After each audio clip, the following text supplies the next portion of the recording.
of St. Vincent and the Grenadines. WEFM is SVG.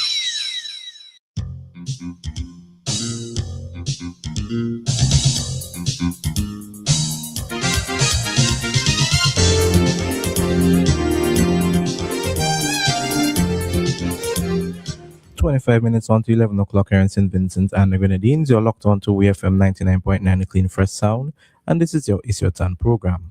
Remember, It's Your Turn is an interactive program, so the numbers to call are 457-9997 if you're calling from a local landline, 532-9997 if you're calling from a digital cell phone.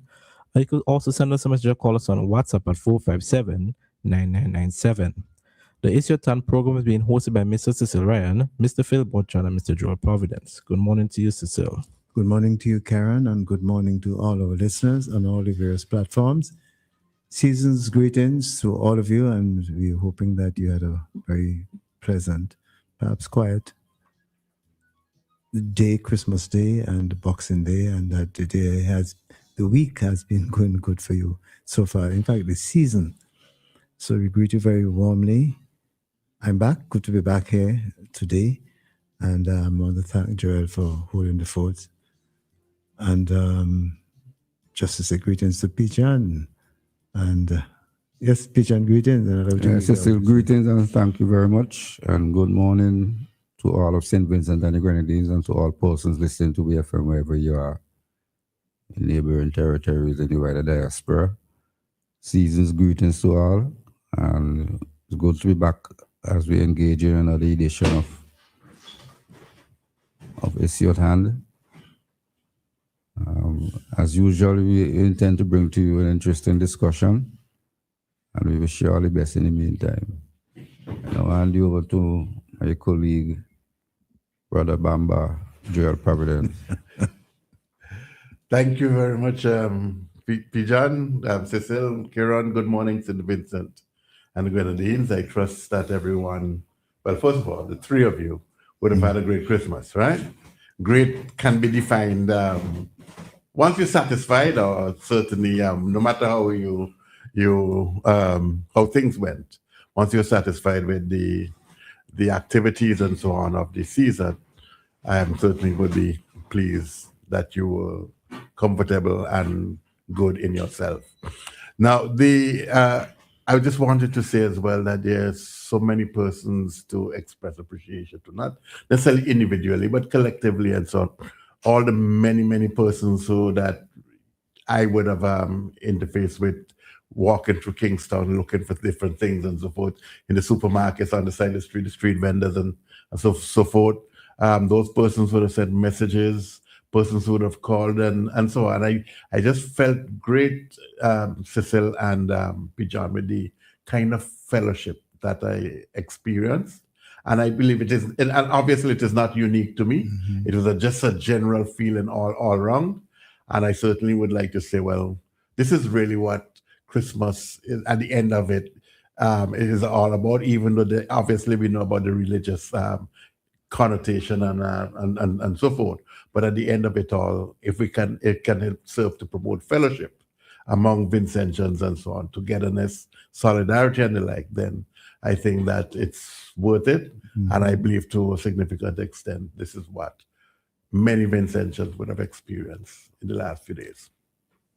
Just want to say, I just want to identify with some of those experiences, Joel, that persons have connected with me over the last week or so to express the same sentiments, and I agree. Just want to let our listeners and our followers and partners know that Fitz is not here this morning. In fact, he has relieved himself of the program, so he will no longer be on the program with us. I just want to thank him for the rich contribution that he has made to the program. In fact, he has had 2 stints. Pijan, I'm sure you remember the Drop a Dollar days. Fitz. Yes. He's the one who initiated that action here on it was launched here on It's Your Hand. And then he returned when he came back from his assignment overseas. So I know those folks who are in his office might have been looking forward to hearing him today, but he's not here this morning. And as I said, he has relieved himself of the program. So Fitz, thanks again and for your patriotic contribution and your duties. And we look forward to, certainly we're going to interact outside of this time. We're going to be touching base and so on. So thanks. And feel free to give us a call when you need a ride. Yes, yes. And of course, people ought to know that on this program, we may disagree and we may engage you robustly, but everyone is welcome to call the program and express their own views, their own opinions, with respect, of course. We tolerate nothing but respect for each other and for colleagues here on the program. And for those who are in authority, we expect you to pay due courtesy when you call to make contribution. Joel, well, last week while I was away, I think I heard two voices expressing their wish that I'm going to be back today. So I'm here. I think it was Dr. Cliff Scott. Just wanted to let him know I'm here. And my good friend Bongo Shaka, he wanted to know if I was preparing ham. I think that's what he said. Well, I actually, Bongo Shaka, I hope you listen. I have a whole slice prepared for you, and I'm going to make some time to drop it off by you after the program.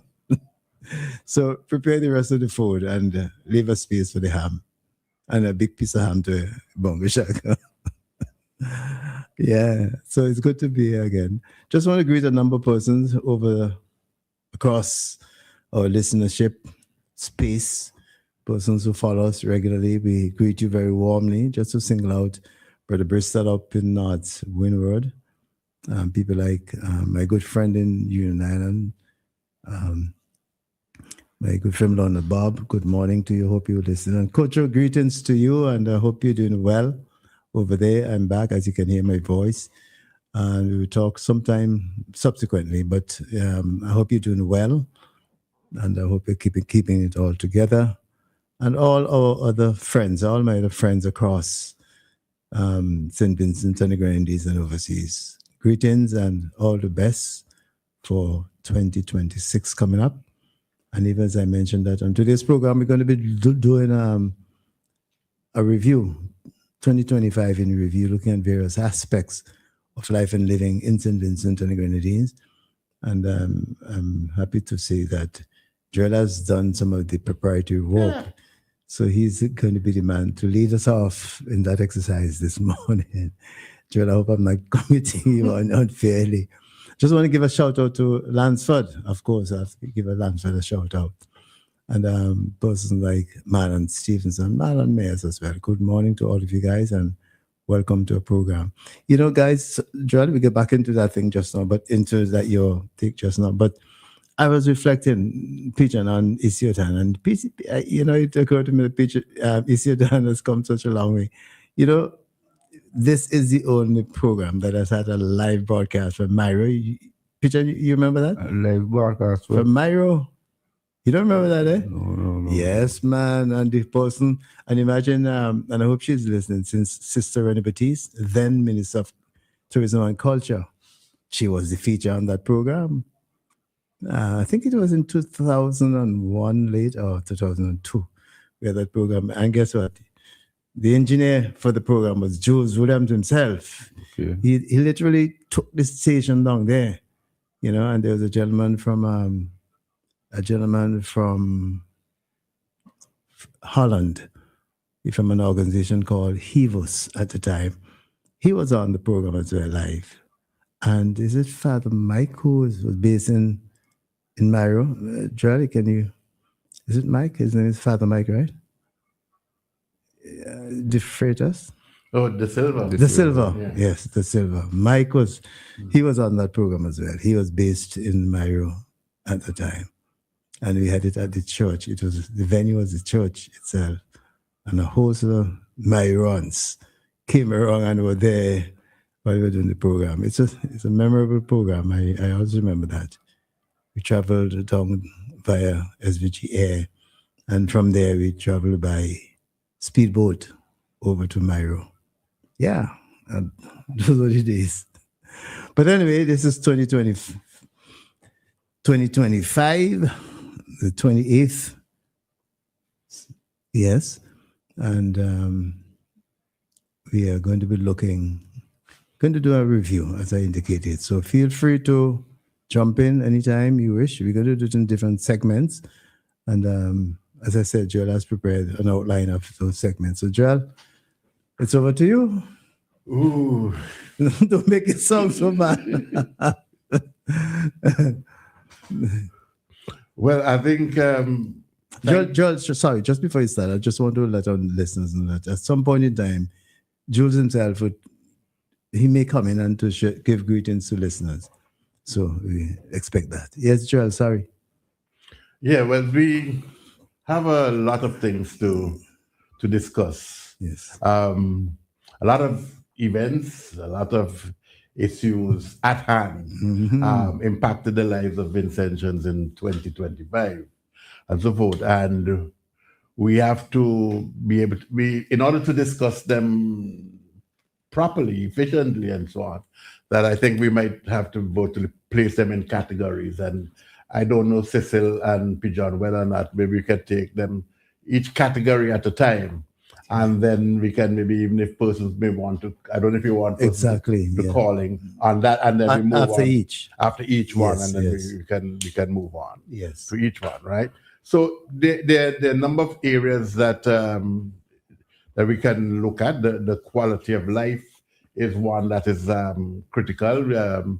So we can touch on healthcare, cost of living challenges, education reform in particular, crime, and so on, and the status of crime, say now at the end of 2025, violent crime in particular. Then another category is economic development. What's happening in terms of foreign direct investment? What's happening in what happened or what impacted the farming community, what took place in terms of agriculture, the financial sector, the strides made by local financial institutions, BOSVG, the credit unions in particular, and an area that person may wish to talk about the status of the local private sector and so on, where we are right now, and were there any particular developments, investments made by nationals of St. Vincent and Grenadines, individuals or firms. Then we have cultural expression, and there are a number of things that would have taken place. Featured highly, one would expect, as Vinci Mass 2025, but there are also other things like participation in Carifest and so forth. There are a number of other things that would have taken place.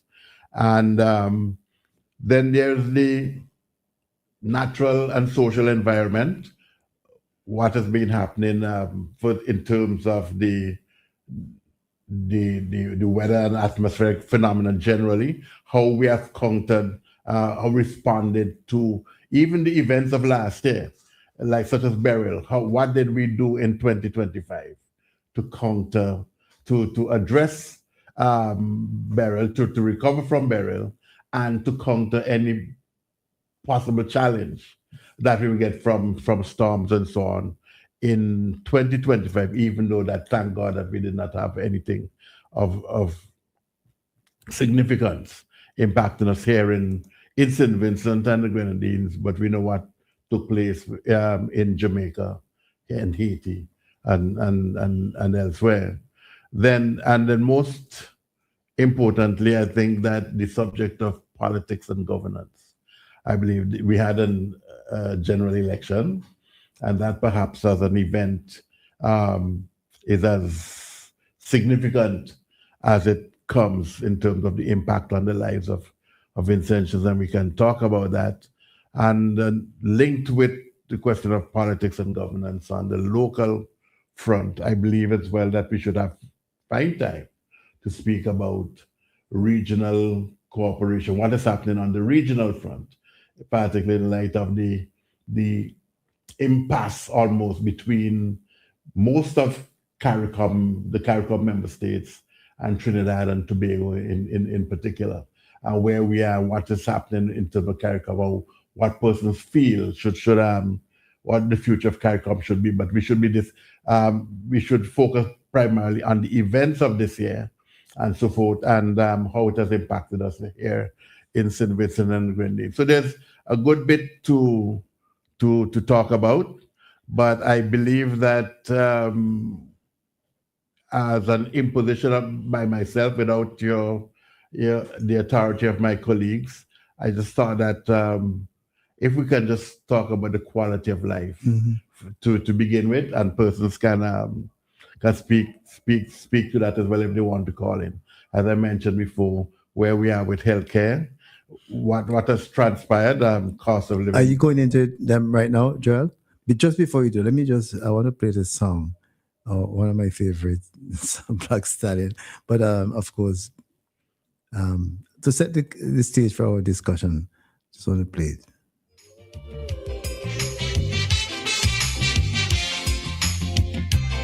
We seem to feel that life is over just because we throw a few pennies down the gutter. We seem to feel everything is lost, so we fighting to get back something at any cost. But while we searching and we searching just to get back that little something, we forgetting we knows nothing about this world in which we live in. Someone greater put this world together, so we must remember, in times of plenty we must be grateful. In times of sorrow we must be strong. In times of joy we must be thankful, because life really have its ups and its downs. In times of disaster we must be ready to join together and move racism out the way.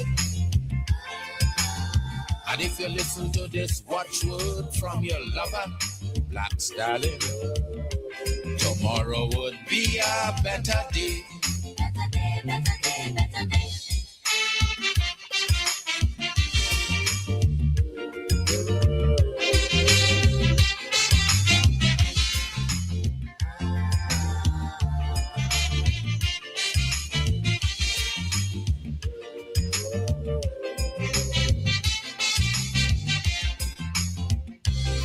We meet a world today with 4 seasons. Who is we to try and find out what's the reason? And what goes wrong so must come back wrong so. Why that is so, nobody don't know.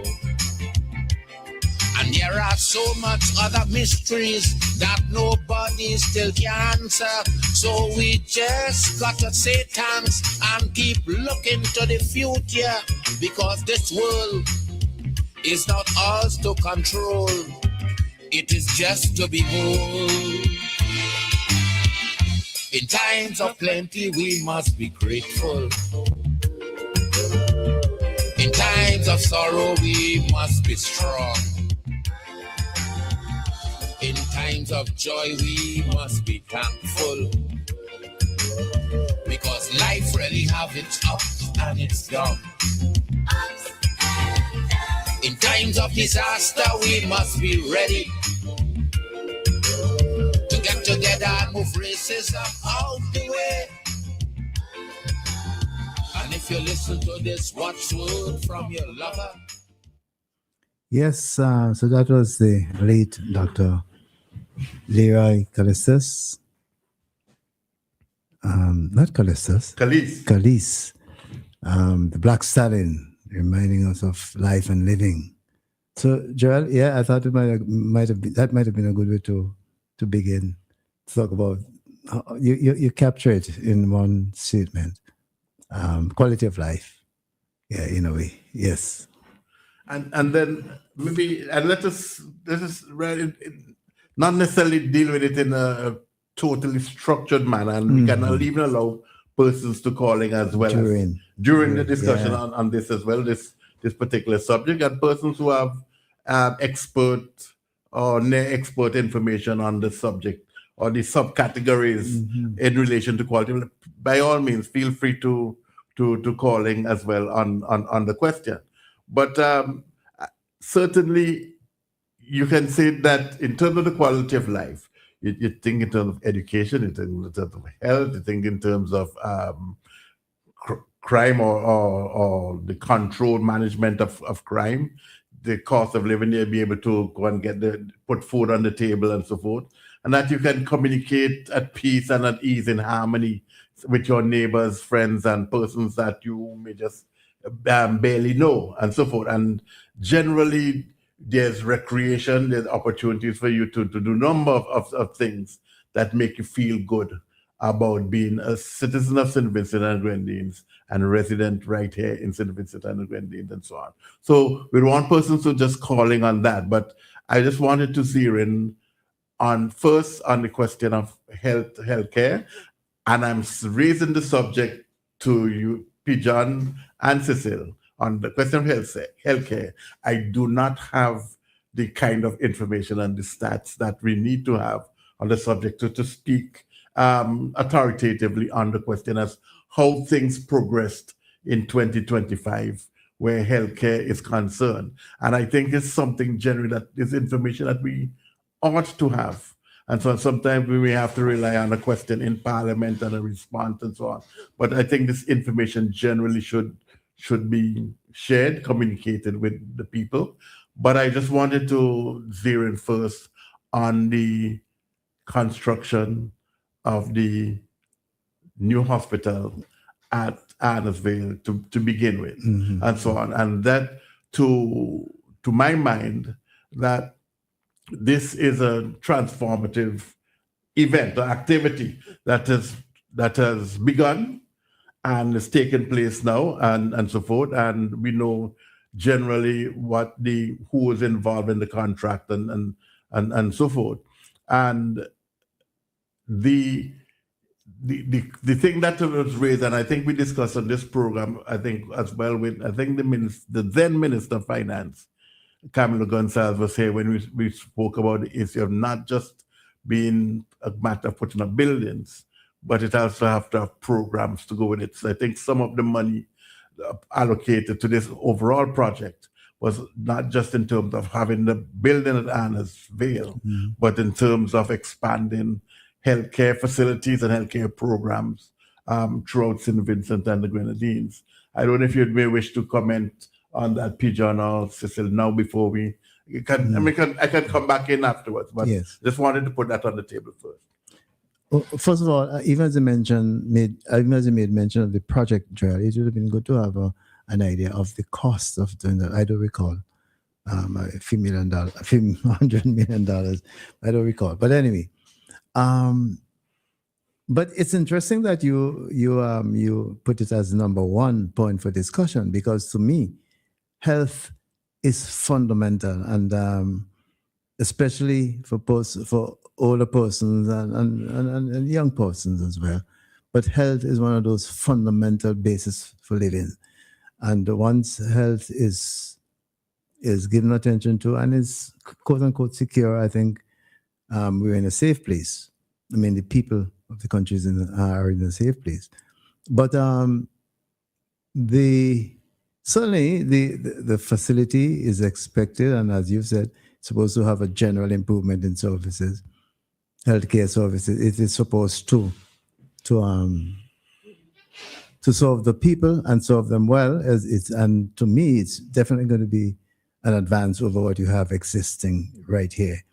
Even though we have the modern medical offering certain services to people across the country, I think we all agree that the Milton Cato General Hospital has kind of outlived its term of, and therefore there's this need to come up with this new facility.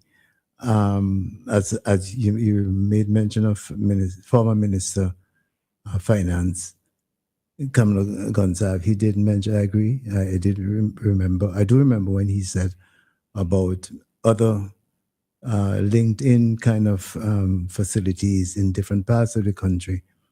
and it certainly, upon completion, is supposed to be, a game changer in terms of healthcare services. But I still welcome it, and it's good to see that it is continuing. The construction is continuing under the now new government, and I hope it continues to completion, because as I said, for me, health is fundamental. One of those things that are fundamental, and it would help to give citizens the assurance that they're in good hands. And I think that was the intention of the project in the first place. So I have not gone to do a physical visit, but I have passed by and seen work is continuing apace, and that's a good sign. Yes. The work is continuing, and the Prime Minister, Dr. Godwin, Friday made a comment post-elections and prior to the elections that it was the intention of this administration to continue this project and see it through to fruition, and obviously to ensure that when it is complete in terms of the project stage, that it therefore functions in a way for many years to come for the benefit of Vincentians. So that is a good thread to see that there is the question of continuity. But I just wanted to go back to the definition of what the project is or was also tended to be, because earlier clock, we used to hear the term that it's an acute referral hospital.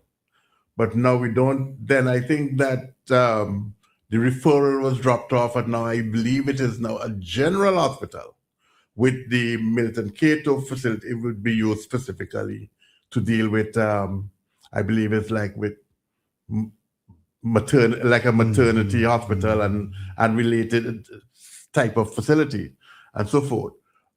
But are we satisfied that that is the kind of facility that we need and if so, what kind of services would you feel that this hospital should be providing at Annisville should be providing? And also we can also raise the question that persons have raised the issue as to whether or not it's in the right location. Persons have raised concern about the airport being the former airport being a floodplain and the challenges with water and so on, even though I believe that is not a insurmountable problem and it can be addressed. But so if you can just comment on the definition of what it is now and what it is going to continue to be, and also if there are any structural concerns that would have been raised. Yeah. Peter, you coming in here? Not on the infrastructure, but just generally, to remind us that we've been spared from the ravage of many outbreaks, similarly to what we have with COVID. I mean, in 2026, 2025, sorry. 2025, yes.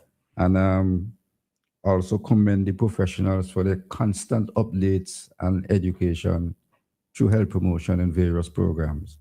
I think that is partly responsible for the lack of any major outbreaks of any kind of thing. And we have to commend them for the constant education and information where health is concerned. We don't pay much attention to that, but I think that has had an impact. Particularly public health. Yes. Which is true. And certainly, and are we listening? Is the whole full circle of communication taking place as they put out the messaging and so on? This is not treated the same as COVID, but it doesn't mean it is significantly less important than what transpired 5 years ago and so forth. But are we truly listening? Sometimes you walk the streets of Kingston and see some persons still wearing masks and so forth, as if they're protecting themselves. And we are reminding ourselves that COVID has not disappeared from the scene altogether. But by and large, yes, I believe that public health generally has been continued to be reinforced. I see that it plays an important role, and I believe that the professionals involved have been doing a good job. I want to say that. And I know the youthfulness of the professionals who were involved. Yeah. But certainly, I like you, Peter, and I've made comments. I've noticed it, and I've made comment on this program about the youthfulness of those professionals. But I think I have heard some criticism from some sources that the structure of the services now currently and the availability of supplies is not always the best. In fact, I remember reading some from a doctor who said that having the plant, the facility is necessary but not sufficient, that you have to go beyond that to put in place the proper structure, and which would ensure in a more effective way that the services are delivered and that medication is available at all times. I've heard that, I've seen that. In fact, I've read it from a medical professional. But Joel, just before, if you don't mind, let me go back. You asked the question about the if you like, the engineering of the facility, the new one. My understanding is that those issues that you mentioned were raised and they're being given attention, like the flooding and so on. So we have to remember that yes, the facility is located in the floodplain of that river, but they have taken that into consideration during the construction, or while it is being constructed now. That's what I've heard, and they've put measures in place to minimize the probability of any serious floods affecting the operation out there. That's what I've heard. I don't know. I'm not an engineer. I've never been there, but that's what I've heard, and I trust that they have good engineers, and they're doing that. So that when the facility is finished, we have not to worry unduly about. It's also useful, not obligatory, of course. It's also useful that the incumbent or the current Minister of Health is also a trained engineer and so on. So at least he will have more than a general appreciation of these sorts of issues and so forth. Well, I just wanted to come back to the issue in terms of healthcare. Yes. We're talking about the new facility, and we want to say, well, what exactly, how is it going to transform healthcare in St. Vincent and the Grenadines? Do we still have to run to Trinidad if we're going to do some surgery that you feel that ought to be performed in St. Vincent and the Grenadines and so forth? Would it have the medication and so on, and so forth? As we said, would you have the kind of modern equipment that things can be done? So not just to have the rooms and the theaters and so on, but you must have the equipment. And then we have heard stories as well as at the Milton Cato Hospital about the condition of some of the beds and some of the facilities and that where persons are sleeping and so forth, that were not necessarily of the best. Now, so these are the stories that would have come out over the weeks and months, the last half of this year in particular, and we've been around for a while. And then we've also had this conversation about mold in the hospital, mold in government facilities and so forth. And I am aware of public servants complaining about this issue and so on in the past. So and I talk about in the recent past. So there are issues still remain to be addressed and so on. So while the health system is so multifaceted and so forth in its being, but some are addressed well, but some remain to be addressed. So can we say for in 2025 that you can say, well, okay, we have made strides, or do we still have a good way to go in some areas? I don't know how you respond to that. Well, I think we have made strides generally, not only with respect to the construction of the new facility at Arnoldville, but generally, so particularly in the area of primary health care, we have made a significant stride. And I mean, it's not me saying so, but it's what I've read from officialdom, and outside agencies talking about where we are. And take, for example, in the facility at Georgetown, in Modern Medical. I think it's in this year we had the addition of the MRI. And No, we, this was it this year? no, it was going Previous back. year? Yeah. Okay. I thought it was no. Okay. No, because I actually. Oh, you I were a patient myself there. was a patient last year. Oh, okay, Yeah, okay. and so on. And Okay. we know we had some issues with. We're glad that we have it. Yeah. But it was down for a while on a couple of occasions. But so that's there, and I believe the advent of the Cuban professionals, they've strengthened our healthcare services. We have to admit that, and so healthcare has been improving, and I'm sure in 2025 that healthcare has improved over 2024, and we have to recognize that and give thanks. In other areas of the country, facilities have been upgraded, and so that people don't have to travel all the way to Kingstown to get things like simple X-ray or X-ray done or those kind of things. So in an objective way, we have to recognize that healthcare has gotten, if only marginal, better in 2025 over 2024. And again, kudos to the professionals many of whom work beyond the call of duty to ensure that the citizens of the country receive not American type or Canadian type or European type kind of healthcare, and not even like Trinidad, but it is there, and we can be grateful for the kind of work that is being done in the area of healthcare. Just to say, I believe it will continue to be the case where complex operations by equipment that we cannot afford yet, our system cannot afford it, would people who require those things would have to continue to go overseas, go abroad, into Trinidad or even to Barbados. But that doesn't mean that our health system has not come a long way. So I just want to add that, Joel.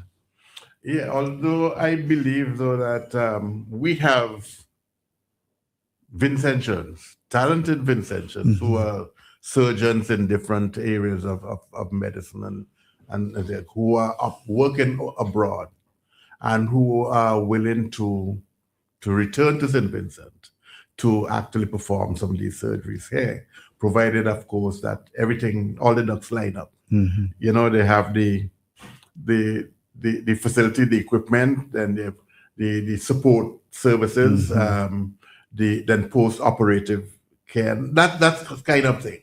But I think that we have to think in terms of get to a particular stage fairly soon. We wouldn't necessarily be doing all the complex surgeries in the world, but certainly there's some things that we can think in terms of, say, in 2026, 2027, and so on, that will step up to the plate. The World Pediatric Project. I was about, yes. Go ahead. So they continue to make a significant contribution to healthcare in St. Vincent and Grenadines. They have been around for quite some time, but certainly in 2025, they continue to play a major role, particularly in taking care of the young people, young Vincentians, as well as those from neighboring islands. The Caribbeans, yeah. And so on. So the World Pediatric, very important. And of course, I also just wanted to slip in, while it has not yet emerged as an issue in St. Vincent and the Grenadines, a comment out of Antigua and Barbuda raises the question now as to what is likely to happen to the Cuban medical mission in these islands. I'm not necessarily saying St. Vincent and Grenadines specifically, but we have heard the stories and it's still to be substantiated, because I just want the confirmation that Antigua and Barbuda, in response to the situation in relation to the visa suspension and so on, that the Cuban medical mission to Antigua and Barbuda is going to be brought to a halt, terminated, and so forth. So that is important because, yes, we recognize by all and sundry here in St. Vincent and Grenadines over the years that the Cuban medical mission played an important role in healthcare in St. Vincent and the Grenadines and so forth. And we don't necessarily want to see any disruption in that program. And I certainly would like to extend our appreciation to all those involved in such a program and say thank you for the work that has been done here. So I don't know if we have covered anything. I just want to say one more. Oh, sorry. Yeah. Before we go off of health, I just want to say one thing. Yes. I was going to mention the mental health services. I sense there's some improvement. That has been quite a challenge for some time with the absence of a bona fide professional in the system. Psychiatrist. Yeah. But they too have been doing a lot of promotion and education of the public in relation to mental health issues, for which they must be commended. On that. Sorry, go ahead. Yes, I understand that, and because there are different levels, particularly as it deals with clinical psychology, this is a different level to psychiatry and so on. So there's work being done in terms of psychology, clinical psychology. But I think that we still have some good work to do where psychiatry is concerned, and it is really needed in St. Vincent and the Grenadines, and is that what area I believe that we really need to see something take place in 2026. Agree to both of you. What I wanted to mention, Joel, with some kind of regrets, is that we don't have a central data bank where all the history of every person who has had to go on to any doctor in St. Vincent medical is centralized, so that if I go to Dr. Joel Providence, then I go to Dr. Philbert John, they both should have access to the same data information on health information on me, and that is to me it's regrettable that we don't have that yet. And I think it is time for us to get to that. And because certainly if it's one thing I think is a weakness of the system is the lack of that facility to be able to access a patient's data, health data. Whichever doctor wants to do it, whichever hospital wants to do it, it should just come up once you press in the patient's name. Of course, provided that there is privacy. And so on. Oh yes. Joel, somebody's calling. Let's just go to the phone. Oh, I just missed the person. The person will call back. Yes. Yeah, but I support you on that very question. I was speaking with someone just recently, very, very recently, about the whole question of digital transformation and so forth. And we know that there's a digital transformation project and so on. And it's here. We know that work is taking place in relation to healthcare. And that's the very point that you raised up. But I think it is essential, very essential. And how you can dovetail that, not just with pharmacies. The person's calling back. Yeah. Just remember your point. Yeah. Greetings. Welcome to the program. Yes, good morning, gentlemen. Good morning to you. Good morning. Mr. Ryan, Mr. John, and Cousin Joel. All right. I am not given to call into programs. Well, we're happy to have you but today. I just want to say a little something about health. Please do. As you said earlier, we have come a long way where health is concerned. And I can speak just a little bit about it because over the past years, I've been able to access health care. Not previously, I would have had to go to New York for certain situations, but in recent years, I get most things dealt with here. I go to Milton Cato, I go to Modern Medical. And I just want to say that too many Vincentians put down our system. Our system is as good or even better in some cases. It's just that these big countries, they can do more than we can do. They can afford more than we can. But we do have good facilities here, and we do have good nurses and doctors. You're going to find a few people who are maybe not up to par, and it happens everywhere. But generally speaking, I want to commend our doctors and our nurses and those who are lagging behind. I want to encourage them to step up to the plate. And I also want to say thank you to the Cuban doctors. They're doing an extremely good job, especially at Modern Medical. Had it not been for them, a lot of patients who suffer from various types of cancers would have been dead already because they cannot afford to go overseas and people with dialysis and other situations. So we are grateful that we have all these facilities here. But one of my concerns is that, as one of you said earlier, I can't remember which one, we do have a lot of young people in the system.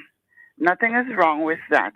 But my issue having access the system over the years is that what we lack is experience. Yeah. Can you just hold for me? Don't go. Just hold for me 1 minute. I just want to recognize the other person who's calling.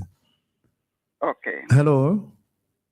Hello. Hi. Good morning. You'd have to hold for a minute. We have somebody else on the parallel line. So just hold on while the other person completes our contribution. Sure. Okay. Yes. Sorry. I'll be back to you. Hello. Hello. Yes. Yes. All right. So I think I did a boo-boo. I think I did that. So I want to apologize to the other person who was on the other line and invite you to call back as soon. I'm sorry, I pressed the wrong button just now. But go ahead in the meantime. Okay. So I know the hospital is located in Arnisville. One of my major concerns is it is located to the Arnisville playing field. That is a highly trafficked for activities such as shows, as opposed to when it was in Kingston. There were several challenges when loud music and all these things. So I don't even take into consideration, the location where they place that newly built hospital. You want to go into build now? You mean the one that is in the process of construction? Yes, correct. Okay. Correct. All right. Okay.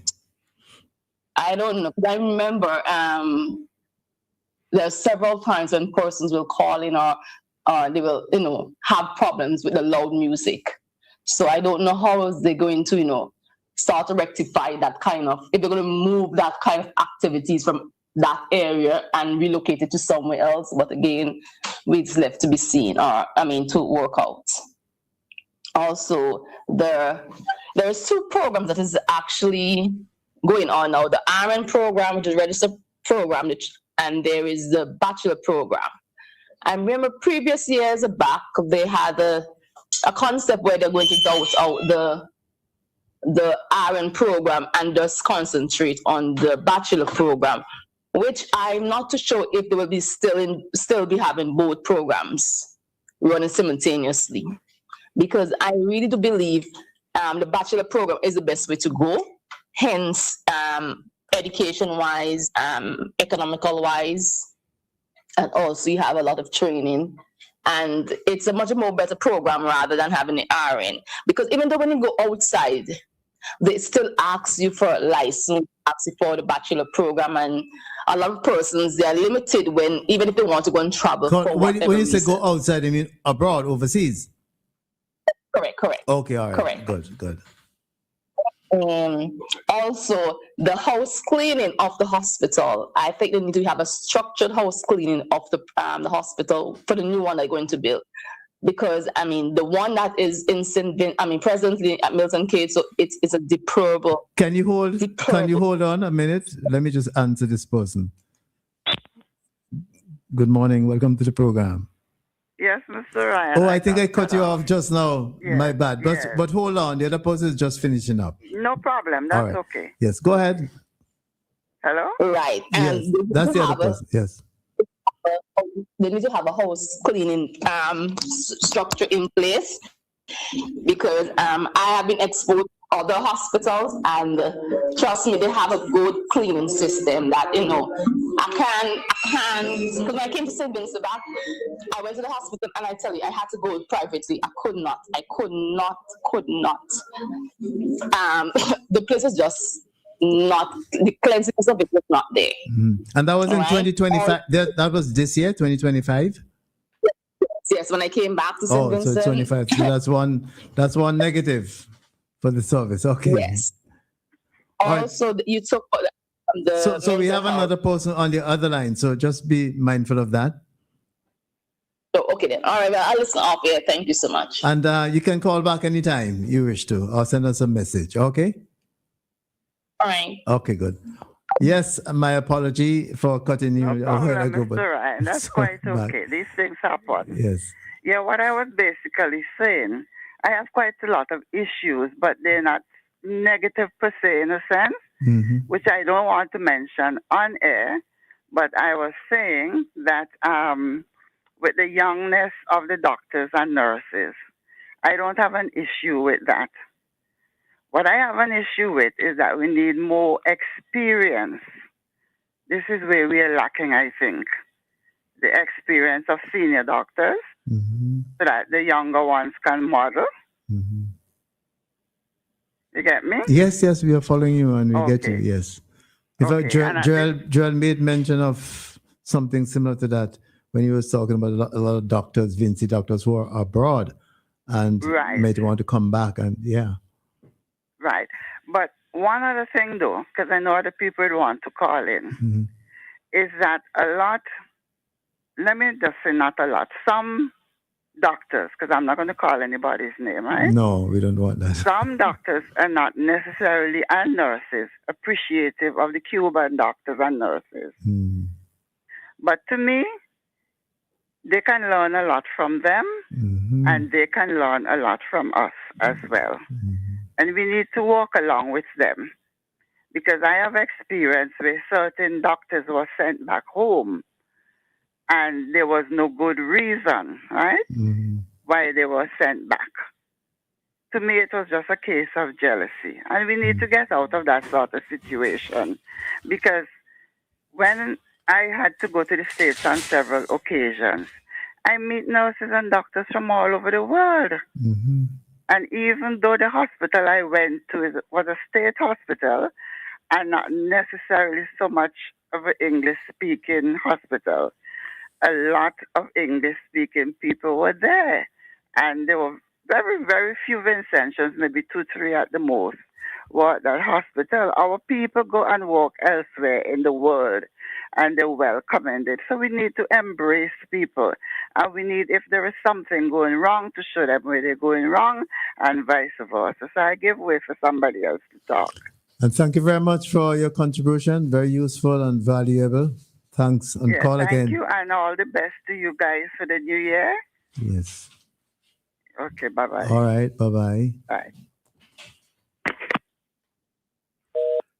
As we'll appreciate, just on healthcare alone, that can just take up the whole program, right, and so forth. And we appreciate the contribution of the two callers. Yes, very yes. important, and I'm sure that there'll be occasions in 2026 when we can return to analyze these situations in detail and actually have in studio as well experts on the subject who can actually educate us and educate the nation as to what is happening in healthcare and so on. So Those voices are voices we can have in studio. You realize that? yes, Live in studio. It'd be good to have, when we talk about health and those issues. yes, absolutely. So I think that we have, even though that there's some issues that we haven't touched on or responded to from as posed by the callers, I think that we should now move on from healthcare on to. Just allow me to read one comment message on the question of health care. I could just read part of what the person is saying. Okay, the person, good morning, gentlemen. Speaking of the new hospital, I'm certain our former PM Gonzalez would have planned and perhaps even secured full and modern equipment for it. Well, we're hoping that is the case. Why would one build a new hospital and not expect to equip it appropriately? What would we do without the Cuban doctors? The person's continuing by the message. What would we do without the Cuban doctors? God bless them. They provide immaculate patient care that is lacking among some of our own local professionals. Significant improvement is needed in that area. I hope this new government does not put us in a position to have to send them home, meaning the Cubans, Cuban health professionals. The lady who just spoke, I think that's the person who called and said My cousin. yes. Yeah. The lady who just spoke is bang on that local doctors and nurses are jealous of the Cuban doctors. I have personally been involved in conversation on that topic. So that's from one contributor, WhatsApp contributor. So I just thought we finish that and then we could move on, Joel, to the other area that you have in mind. Okay. Ideally, though, I just wanted to say that we do not necessarily want to be dependent professionals forever and ever. Amen. I think that ideal, we would want to know that we can actually build our own competence here in St. Vincent and Grenadines, where we'll have our trained doctors stationed here, working here, or returning here to provide the kind of service that we need. I think that's what we need to do. Doctors, nurses, and other persons involved in the healthcare ecosystem. I think that is important. So I don't think that we must forever and ever depend on the Cubans. But at the same time, right now, we do need them. And I think they play a very important, pivotal role in the care of Vincentians who need medical care and treatment. We want to just touch on the question now of education and so forth. What any events that or any would have transpired in 2025 that you feel that is very noteworthy that we want to raise? I'm putting this to you, Cecil, or to P. John, who is normally our education guru. He more than you. Yeah, well, he's there. So, Pigeon, anything in education? Answer your call. Nothing comes immediately to mind,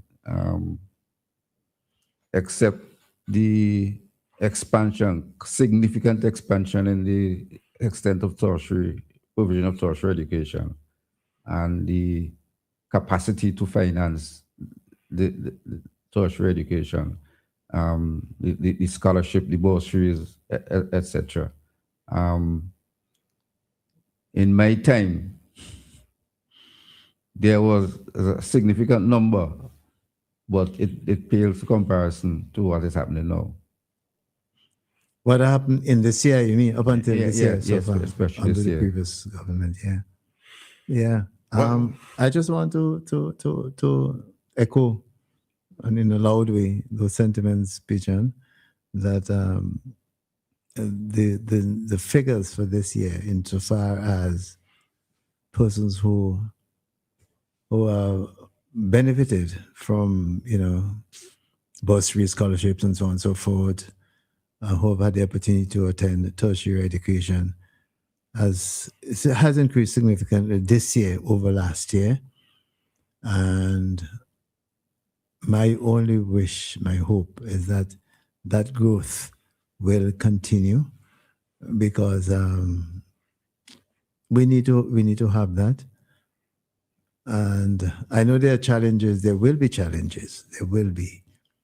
And that has come from a lot of creativity and all of that sacrifice. I don't know that it is going to be possible to continue making those kinds of sacrifices.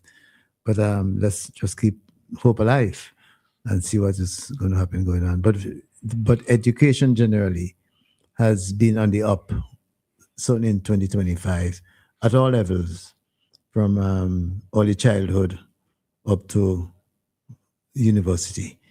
And one would hope, including the technical areas, and Joel may want to comment on TVET, for example. But yes, we just want to hope that we would continue. I mean, there will come a point in time when we won't be able to, I think, afford all of that. I don't know. There may be, but But this is a good place for Joel to come in. So Joel, Yeah, okay. Well, I'd say there may come a time when we may not be able to afford all of it. Yes. Maybe so. What I think is maybe or maybe not. What I think we need to do is do the comparative assessment of the program as it is now, where it has been in the recent, let's say the last 10 years, where it's likely to go in the next 10 years.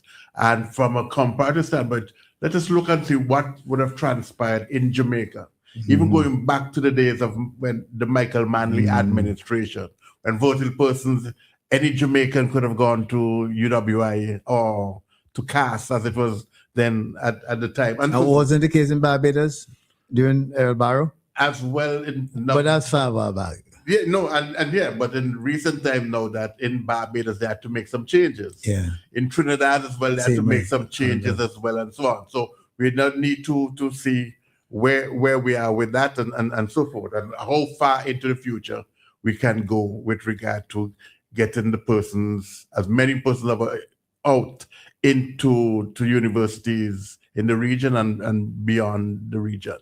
The other thing that we just need to assess as well, because I think the time has come and say, well, where are the graduates?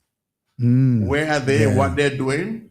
While we may say that, well, they're not necessarily under any obligation, even though long ago they used to be bonded to service in citizens for a number of years.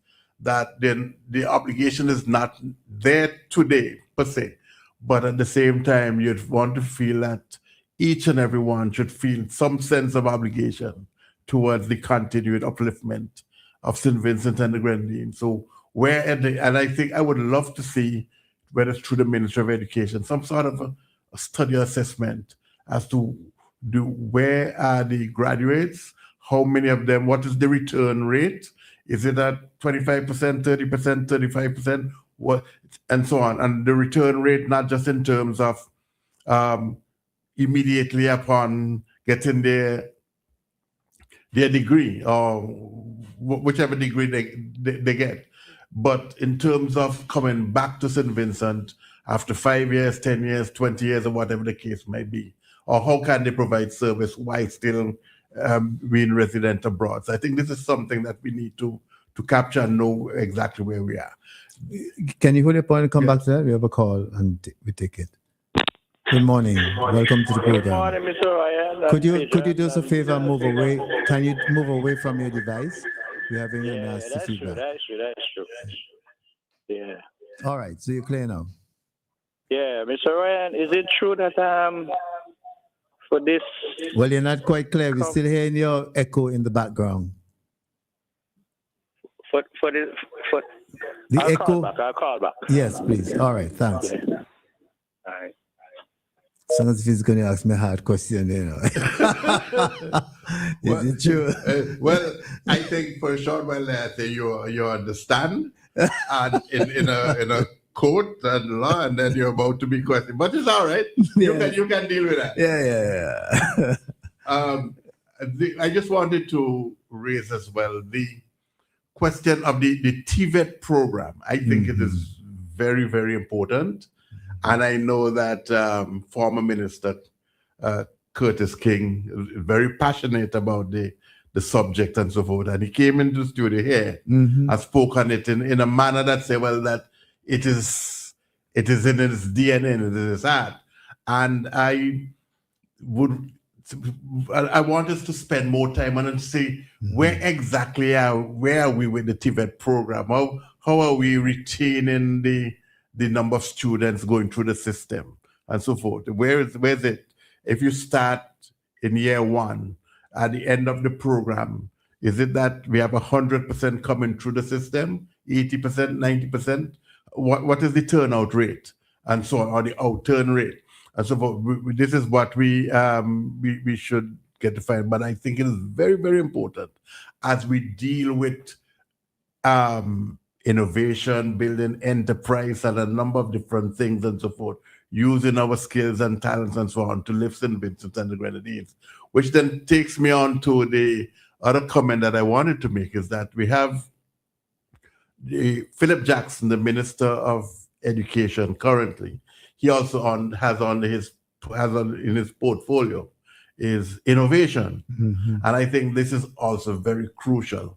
It's education and innovation, they go together and so forth. And we want to hear more as to what is likely to emerge in terms of a true, veritable innovation program and so forth, and how it's going to impact us after persons would have done 2 years, 3 years, 5 years, or whatever the case might be, and so forth, and how it dovetails with the whole digital transformation project, and how AI plays a role in all of this and so on. Very important. But at the same time, just to come back to the question as to education in 2025, I think that the strides have been made, and it have been actually the scope and the broad for tertiary education and so on has been there.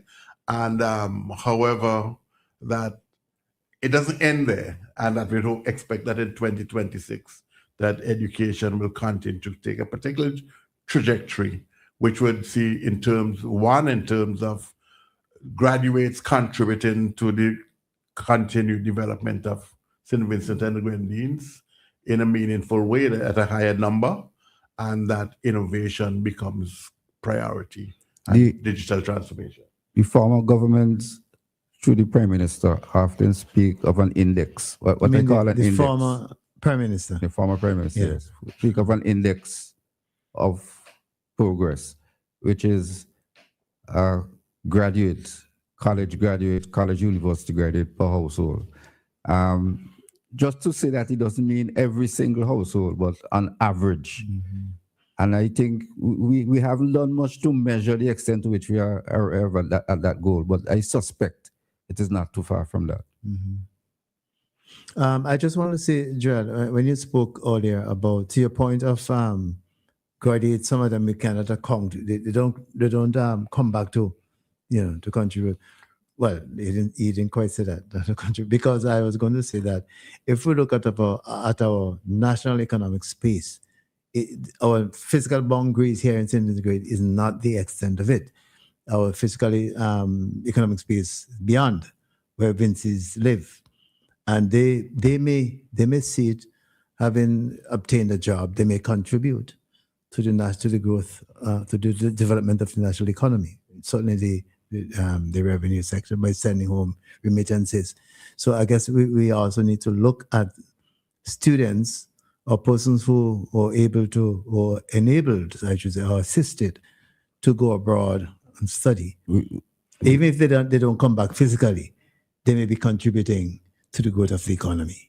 We also have to understand that going to study these days doesn't necessarily mean going overseas to study. Precisely. There's a significant number of students who are studying on island through various distance programs, such as that offered by UWI, Open Campus, Open Campus. or the global campus. Yes, okay. So I just want, there are three things that were raised there, and I just want to respond.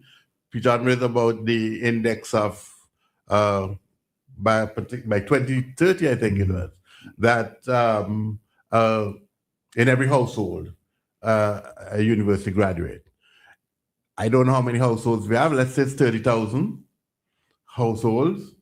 I think that the number of graduates, regardless of whatever age, it's high. It is certainly it has been transformative. The result, it is there. However, what I think that we need to do and we need to monitor is, where are the graduates? What are they doing? And even so, and I don't think that whether we have 24,000 or 27,000, we may not necessarily be able to accommodate all in St. Vincent on this physical land space right at this point. But certainly, if persons, as you say, reside abroad and so on, and you mentioned, Cecil, about contributing to remittances and so on, but I would like to see them contribute their intellectual talent, intellectual so this is what a resource and so forth, even though that they may be residing in Timbuktu or wherever and so on, that they can still be in some way, have an interest in St. Vincent and the Grenadines and in some form or fashion, and find, and even then the state and private enterprise as well can find a way and say, well, let's see how we can keep communicating with these persons to ensure that in some form or fashion that they continue to contribute to the development. And you know, Joel, the technology is now possible for that to happen. And we are to take full advantage of the technology. That I don't know how it, I mean, I have ideas, but I don't know how those who are in charge would want to set it up. But it certainly can be arranged whereby persons that you have described, they could contribute their intellectual energy and know-how to St. Vincent and the Grenadines through electronic means. So that is so simple these days. So it is possible once it is set up and once it is organized for that to happen. You know, you just to have the will and make it happen, I think. But yeah, it's an important point you're making there. So then is the question, who would be responsible for dealing with this particular question? Is it in the Ministry of Education and so forth, or is it elsewhere and so on? So is education on what you said just now? Education and the new innovation and so on. So that's it. And so and I'm sure someone like a Philip Jackson and would be very keen on dealing with subjects like this and providing this statistics, gathering the statistics and so forth. I have another matter to raise later on, but which deals with stats and so forth. But I'll come back to that later on. But I just wanted to say from an education standpoint that while you can say that an education is not necessarily that you see like a something that takes place, you go from one level to another in a revolutionary manner, unless it is a decree, a change in the law, like in a system like going back to 2005 and so on. So it is generally tends to be gradual and so on. So you might say something that may not stand out and overwhelm you and say that this took place in 2025. But certainly at the same level, you will want to say that we have continued to make some strides, but we still have more to do and more places to go. Just to remind our listeners that the number to call is, well, numbers to call 457-9997, or you may wish to call us on 532-9997, and the 457-9997 number is also the WhatsApp, and we can accommodate all those calls almost simultaneously. So please feel free to call to respond to any point you have or disagree with any point you've heard on the program that you're hearing now. We would be willing to accommodate your views. So it's 457-9997. That would go WhatsApp. You can call WhatsApp or you can call straight any of those numbers. Yes. So yeah, the next issue, Pijan and Cecil, has to do with cost of living. And just simply meeting the living requirements, economic requirements. I have to interrupt you. Somebody's calling. Good morning. Welcome to the program. Yeah, good morning, brother. Happy New Year to you and the family and everybody. Thanks, and same to you. Same to you, sir. Yeah, you're talking about education. Do educational and life skills compete together? Oh, repeat your question. Do education and life skills come together? I think so. Yeah. Yes? Yeah, because when people say people have university degree and education, and then you see the average man who does not finish high school or maybe went back to school and get a GED and have a life skill, and then you see people with masters and stuff, and the person who has a university degree still making small money. And sometimes I'm not bashing nobody. You want to know, well, it's university, or sometimes people use university as well. I work with guys who went with masters university from the Philippines and all that stuff. And they have some people with university and they say, well, men in my country can't get a job, they're washing decks, they're doing different things. So I really don't understand sometimes when people talk about university, and it kind of puzzles me, it's like, is it water or you need a life skills? I mean, I could be wrong. I don't know how to say it, but just go along with me, you know. Understood. Yeah, I just want to say though is that the TVET program kind of straddles both, right? And you don't necessarily have to say that you have a university degree in order to say that you have achieved. And I just want to add to that I believe in the United States, there's a question now as to the number of persons who are actually opting not to attend university and so on. And they feel that they can develop their life skills and to gain the kind of financial traction and so on to give them the quality of life that they need without having to go to university and so forth. And a number of things take place on the job and training and so forth in the meantime. So that is taking place now. But as we had two young persons in the studio here from St. George. Anyway, we had two young persons in the studio a couple of months ago.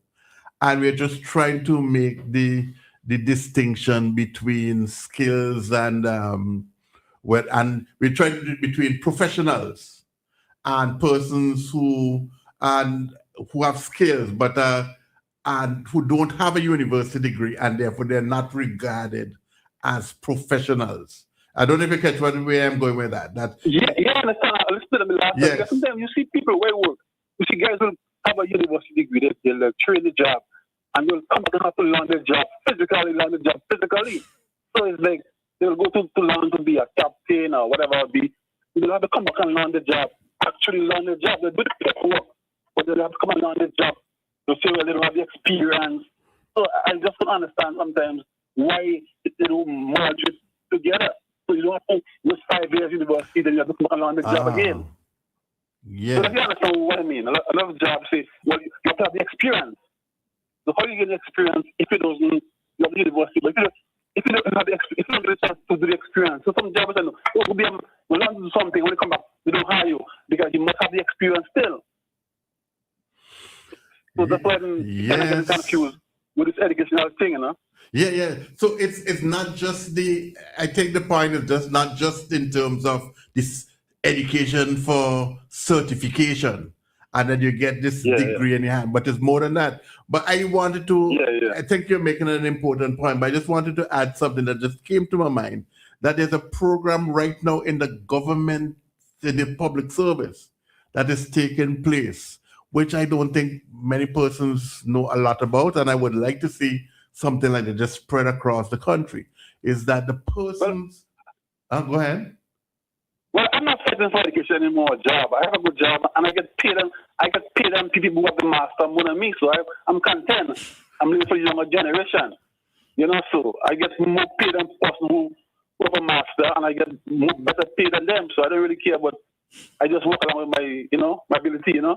But no, but you care, but that's why you're raising it. You care. That's why you're raising it. So I don't care, but for my personal use, I don't really, because I'm getting out of this situation, like working. I'm really with my pension and stuff. But I'm sorry for the young people who come up now. You understand how hard with all these student loans, they have to pay back and still, they don't make a life. So when they come up from university, they get minimum salary. So that's why I'm asking a question, you know. So. Yes, understood. Okay. Yeah. All right, my friend. Thanks. All right, good. You have a wonderful But I just wanted to finish this point. Yes, go ahead. That the government of St. Vincent and Grenadines has a program for training, the continuing education in-house through the public service department, personnel department of public servants who have university degrees, but feels that it's important that be a continuing education program for them all, so that they can actually refine and hone their skills and so forth. And I don't think many persons are aware that this program exists. And I think on the 23rd of December, just a couple of days ago, there was actually a graduation ceremony for those graduates, public servants who have university degrees. But it is not enough to have the university degree, that you have to go through certain set of continuing training and so forth, and make sure that it's applicable to the world of work in the public service and general service as well. And I think that this is also very crucial, and it should also apply as we encourage persons in the private sector and wherever, if you're self-employed, to build your skills, but there must be something available to you to keep on training, keep on learning, keep on educating, keep on adapting, keep on innovating.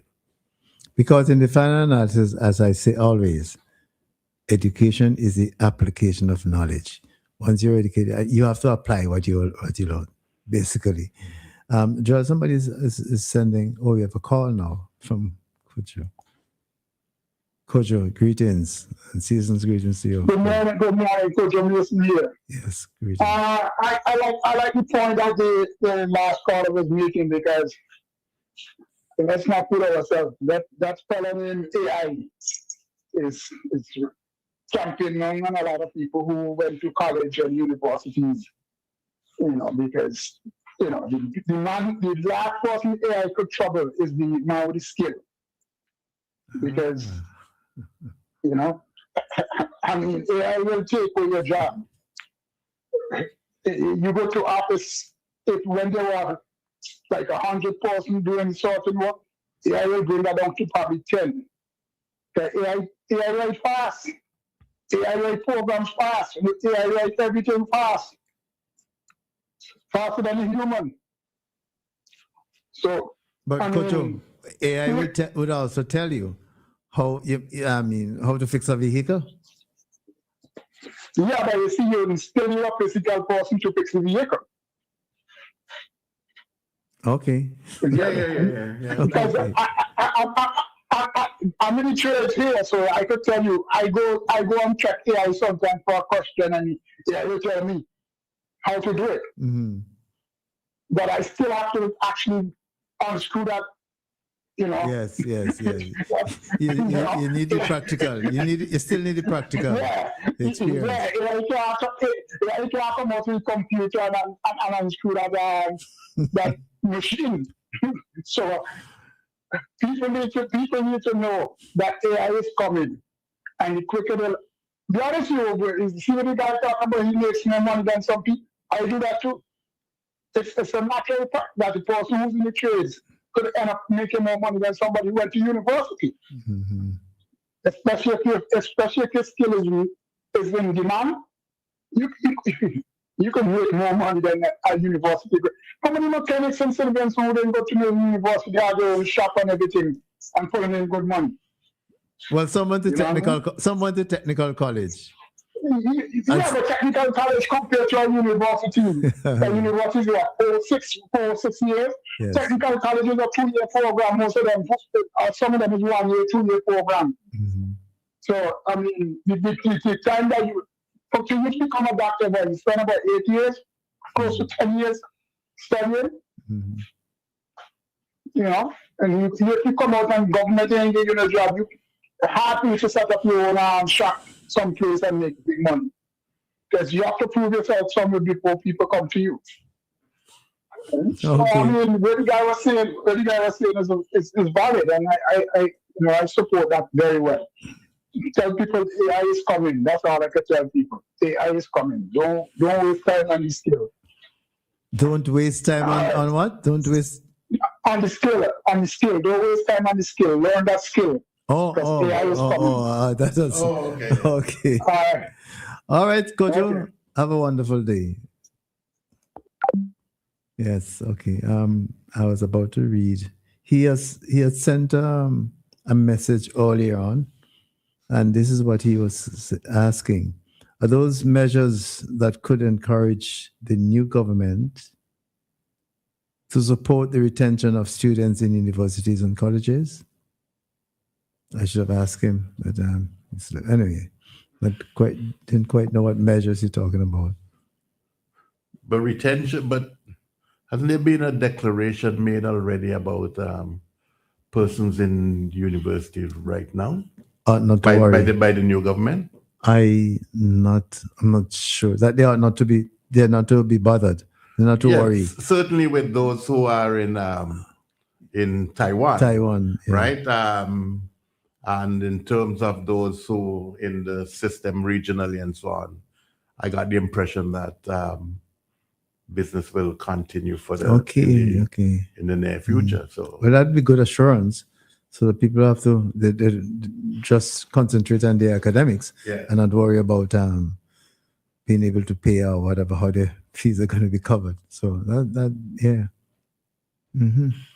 All right. So Joel, we have exhausted education. The issue of cost of living has been, it is something that has impacted Vincentians as well as persons in different parts of the world. But certainly we're dealing with St. Vincent and Grenadines in 2025. And we do believe that it played some role in the outcome of the recent general elections. But if we want to just comment briefly on whether or not, we don't have to dig deep, make a deep dive into cost of living and what costed what and so forth. But by and large, whether or not the cost of living, inflation, whether or not that featured prominently impacted on the lives of many persons in St. Vincent and Grenadines in 2025. Joel, before we get fully into that, somebody's raising, person saying, good morning, gentlemen. Joel's point on the decrease in interest in graduate degrees in the USA has been forced largely by the costs of education and the vast loans hanging over the heads of students in the USA. That's right. And it goes on. I don't know if the same thing applies here in SVG. Most of our graduate education is funded through scholarships. So training in skills-based fields is largely by choice, not forced by cost. That's true. I agree with that comment. The question is, as though as the gentleman when he called, is whether or not now should you continue the road of getting the university degree? And if you say yes, if you can, you go for it. But it doesn't end with the university degree, not with the certificate. You still have to continue to hone those skills and so forth in so many different ways. But sorry, you're going on to cost of living. Cost of living and so on. Just generally, we don't have to light too much on the subject per se, but recognize that it played an important role. It impacted the lives negatively in St. Vincent and Grenadines in 2025. Yeah. Yeah. Bijan, any? I just want to agree with that. You recognize it every time you go to the supermarket. Some customary good is up one way or the other. And I did promise not to go to make a deep dive. It's all right, but I just wanted to make one thing as of reference over the Christmas season. I'm going into the supermarket. I don't normally eat beef very often, but there's a particular cut of beef in the supermarket was going for $25.20 a pound. Boy, I'm glad I don't eat meat. And I said, my God. And then you had there's pork in the supermarket at $13. And the pork from a butcher selling on the side of the road in Diamond was at $10 a pound. Mutton was, I think I was told $18, something like that. And then then fish, well, we know the situation, you can't get the type of fish that you want. And so you virtually have to stick it out with the chicken, and so on. And then you have to decide what part of the chicken that you're going to eat and so forth, because wings would be now up, $4, $5 a pound kind of thing. And I'm not saying that we have to go back and I don't want to make reference there. Why not? But by and large, it is very expensive, and then so on, and then even to live the life, Cecil, of a vegetarian. It ain't cheap. I was just going to say go vegetarian like me. Yeah, but it ain't cheap. You're right. It ain't cheap. And so we have that issue still around, and we virtually have to. I know that we're saying that it is import driven.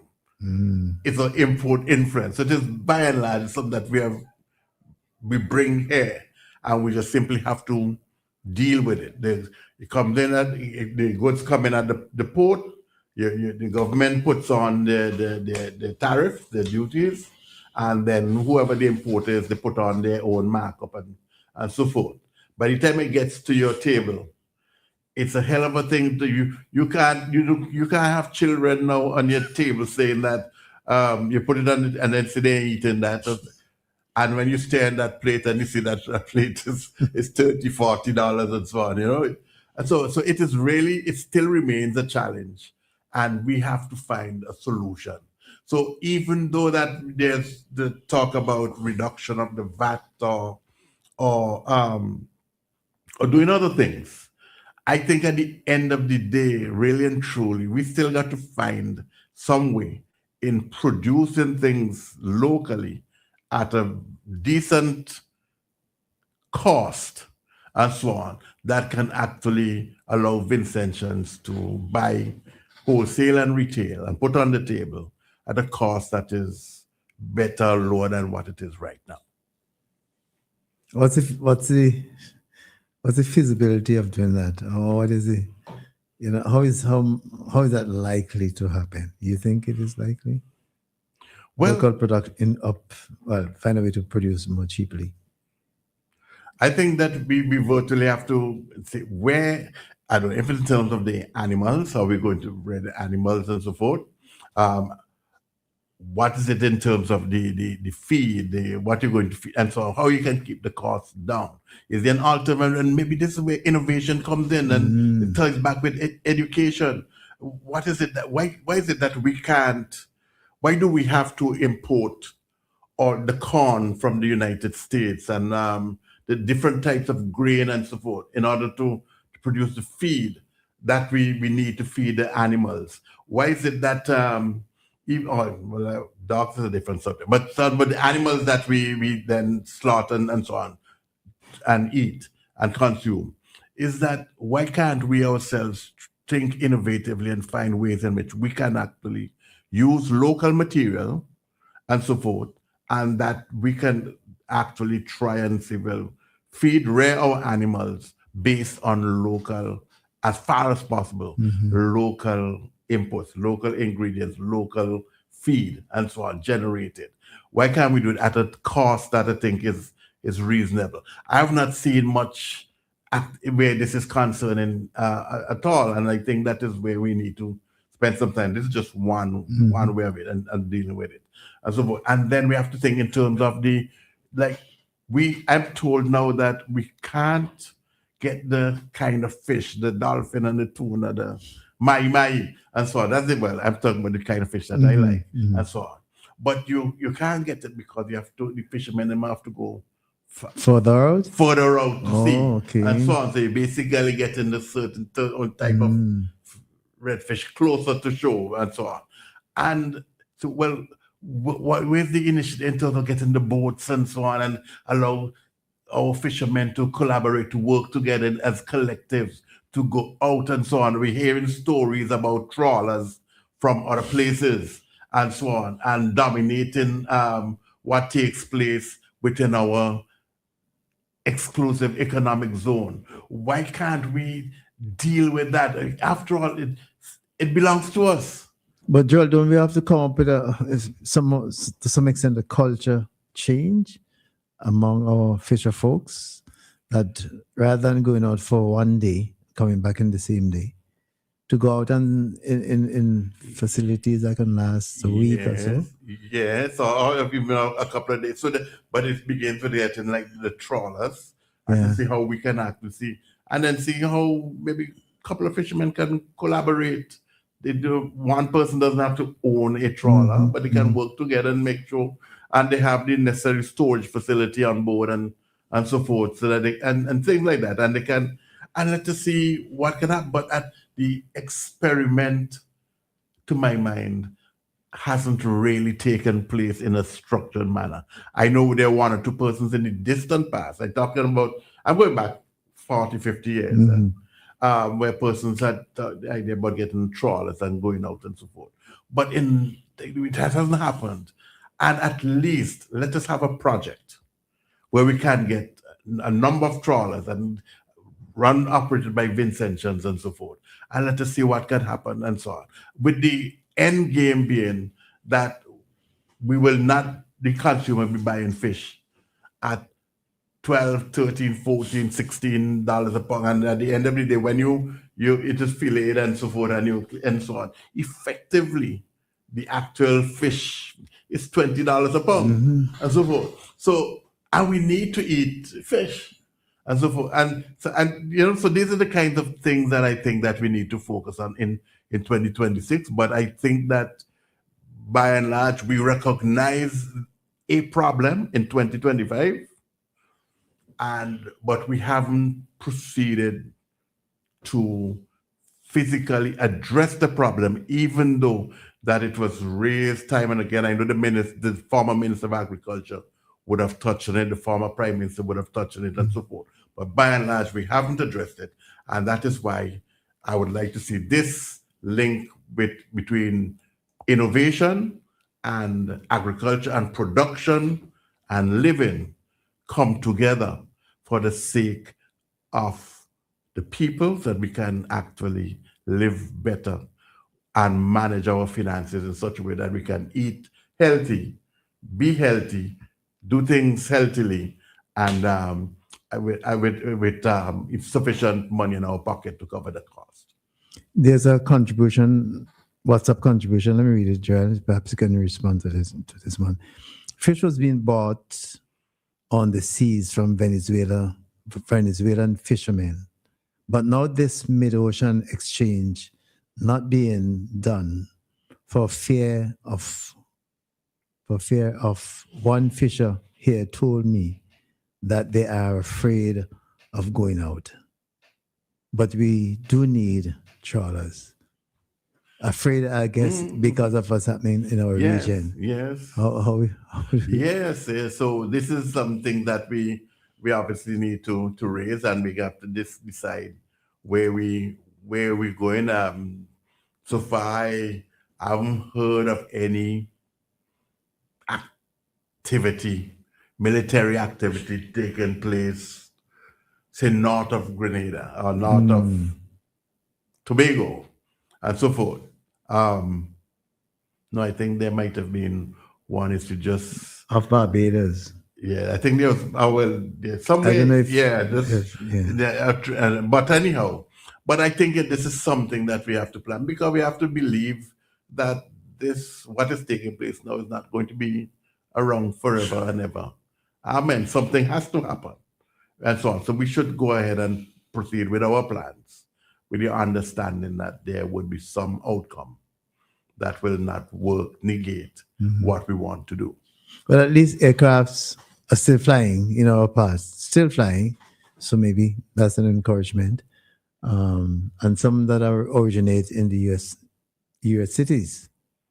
And it would be unwise for those who are fueling that kind of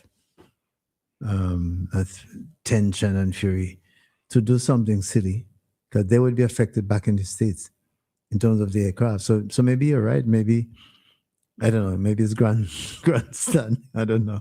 I hope it is and not real. But the fact of the matter is, fisher folks are scared to go out. Yes. We have to recognize that, because theirs may be the next boat, whether by accident or what, targeted, and that's it. So we have to recognize that. But this brings us, which we're not going to get on to today, to the whole question of CARICOM and its position on with respect to these things happening. Well, maybe we can go and deal with that now and switch over to foreign policy and foreign the Caribbean region, and then we can come back. We can come back to that. So Absolutely. we can deal with it, and I think we have covered most of the things in terms of the quality of life. We haven't really touched housing and so But I on. wanted to say though, because we had focused on the protein side of our meal and so on, fish and meat. But in terms of the cost of living, isn't it across the board? Like for items you go into the supermarket to buy, a lot of those items have increased. The cost for a lot of those items has increased. So how do we deal? I mean, when you look at what has happened in 2025, you go in the store to buy things like, well, I haven't seen it on milk, but common table things, kitchen table things, price has increased. Yes. And how do we deal? That's the point. How do we deal with that? That increase. I mean, in addition to you mentioned, Joel, the meats and the fish and so on, other items have increased across the board. Yes. Can we deal with them? Well, I recall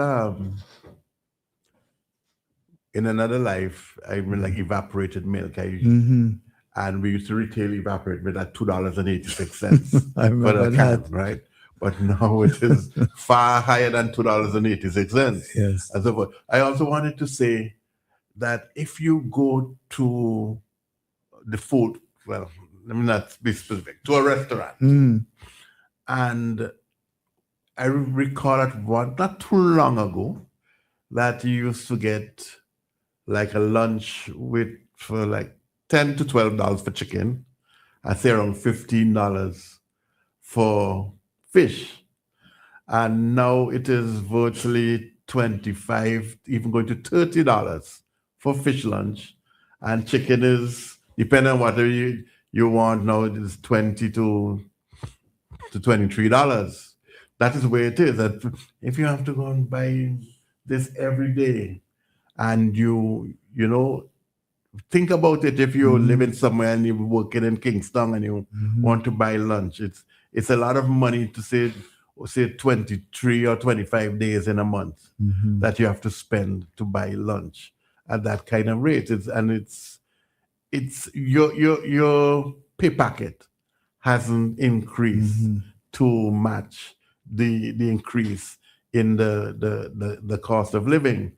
And heaven help people like myself. I don't know about you, Cecil or P. John, but who have retired, and my NIS pension and my other, it ain't moving, and so forth.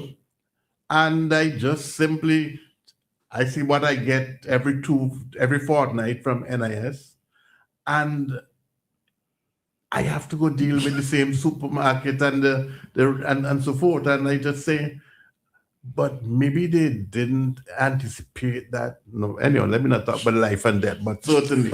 But if I want to make sure that I live as long as possible, I say, well, what's going to happen? If I'm around, no, let me not talk about that subject. But for whatever it is worth, it is something that I think that we need to look at, and we have to find means internally in which we can actually keep costs as low as possible.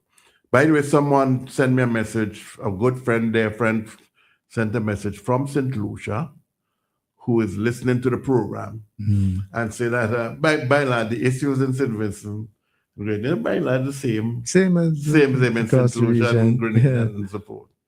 But this, I don't know if this is partly humorous, but a seasoned fisheries expert has been lamenting the fact that for decades they've been begging the fishermen to consider spending 3 to 4 days out at sea, and they insist that they cannot leave their woman alone for so long. Well, sorry, they can carry them. They can carry them. Well, that too, yes. No, that's only a joke. No, they can, because I've seen things where truckers in the United States who have to long haul and so on. Sometimes it's the husband and wife doing the trucking, and they have the sleeping quarters in the truck as well. So And then you have the Vincentians who work on cruise ships Yes. and so on, and they're out for 8 months at a time and so forth. So sometimes this is the reality of life and so forth, but once there are ways and means in which we can negotiate on their behalf so that they can come home for a week in between from time to time, that kind of thing. So, but that's where it is. For that particular thing, there would need to be a culture shift. People, I mean, how else they could manage? They would be able to manage, they'd have to go out for 3 days, 4 days a week. And it's been happening with other fishers all over the world, That's what they do. They take it as a serious occupation, and they do what they need to do, Yeah. But this cost of living is a tremendous thing that we got to deal with going forward, John. And as your friend has indicated, it's across the region. It's not only here in St. Vincent and the Grenadines.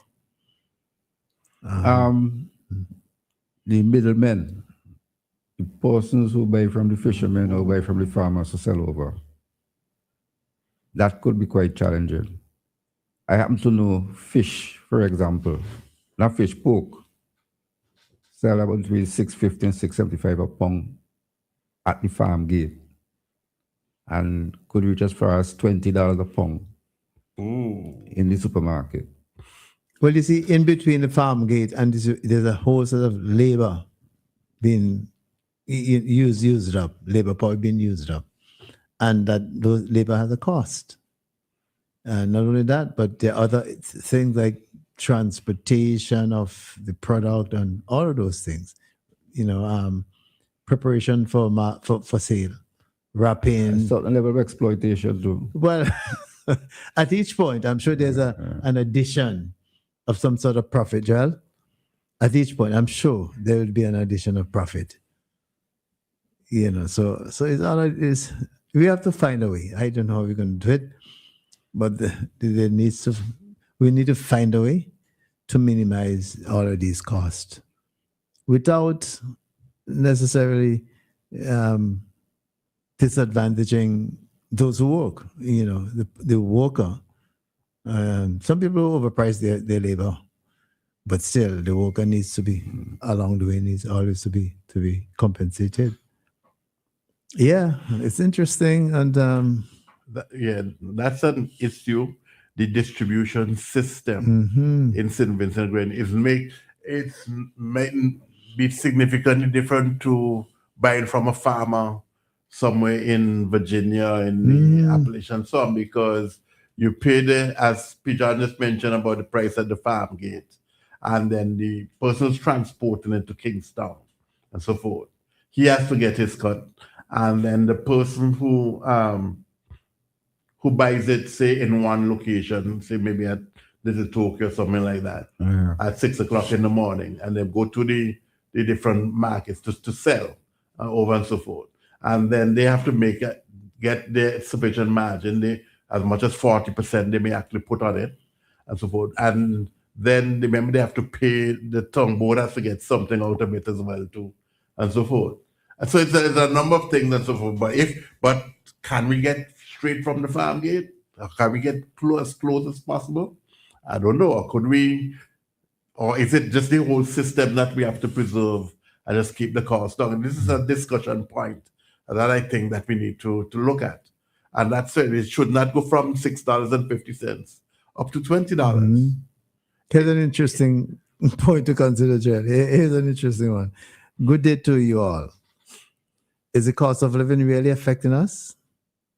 And the person goes on. The supermarkets and the restaurants, especially the fast food locations, are full every day.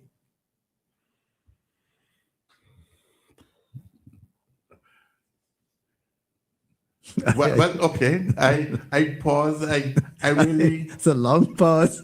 It's a long pause. Because I really would like to respond. I don't want us necessarily to stay too long on the subject, but it requires a response. And I say yes, because at the end of the day, it is not just about the cost of living, but it is the culture, the psychographics, the behavior of the consumer responses to certain situations.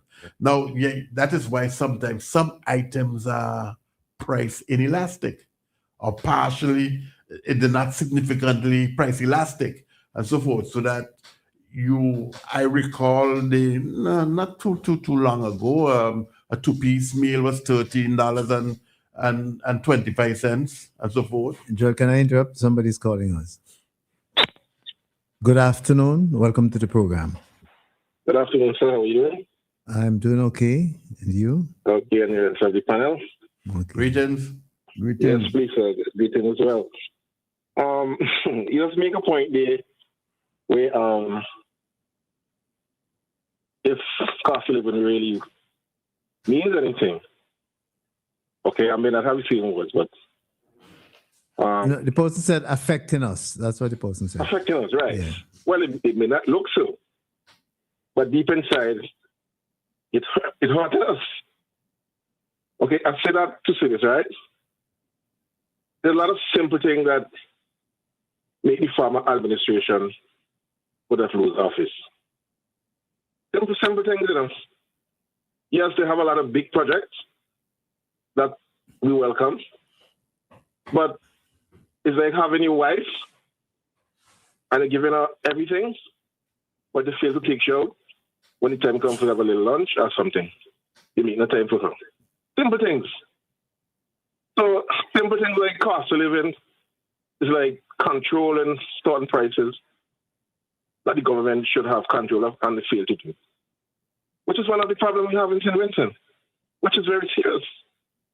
Because generally people are balling. And now you're looking to this administration to do something about it.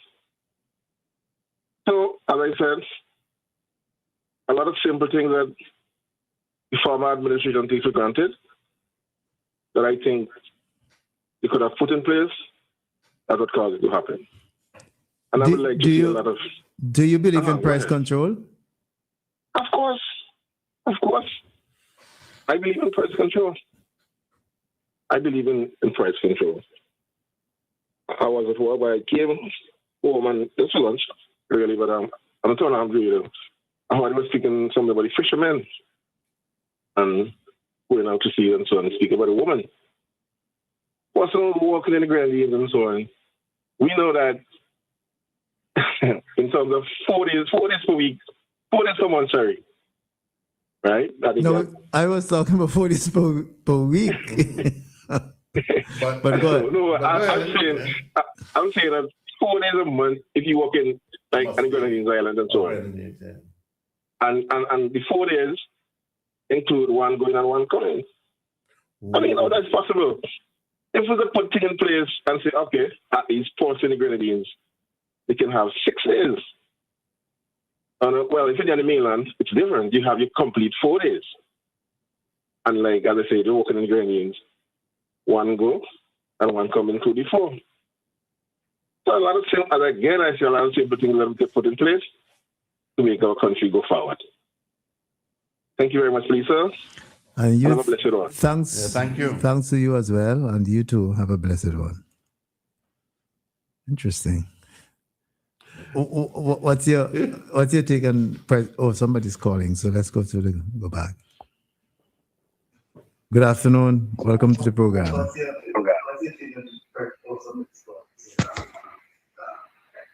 Good afternoon.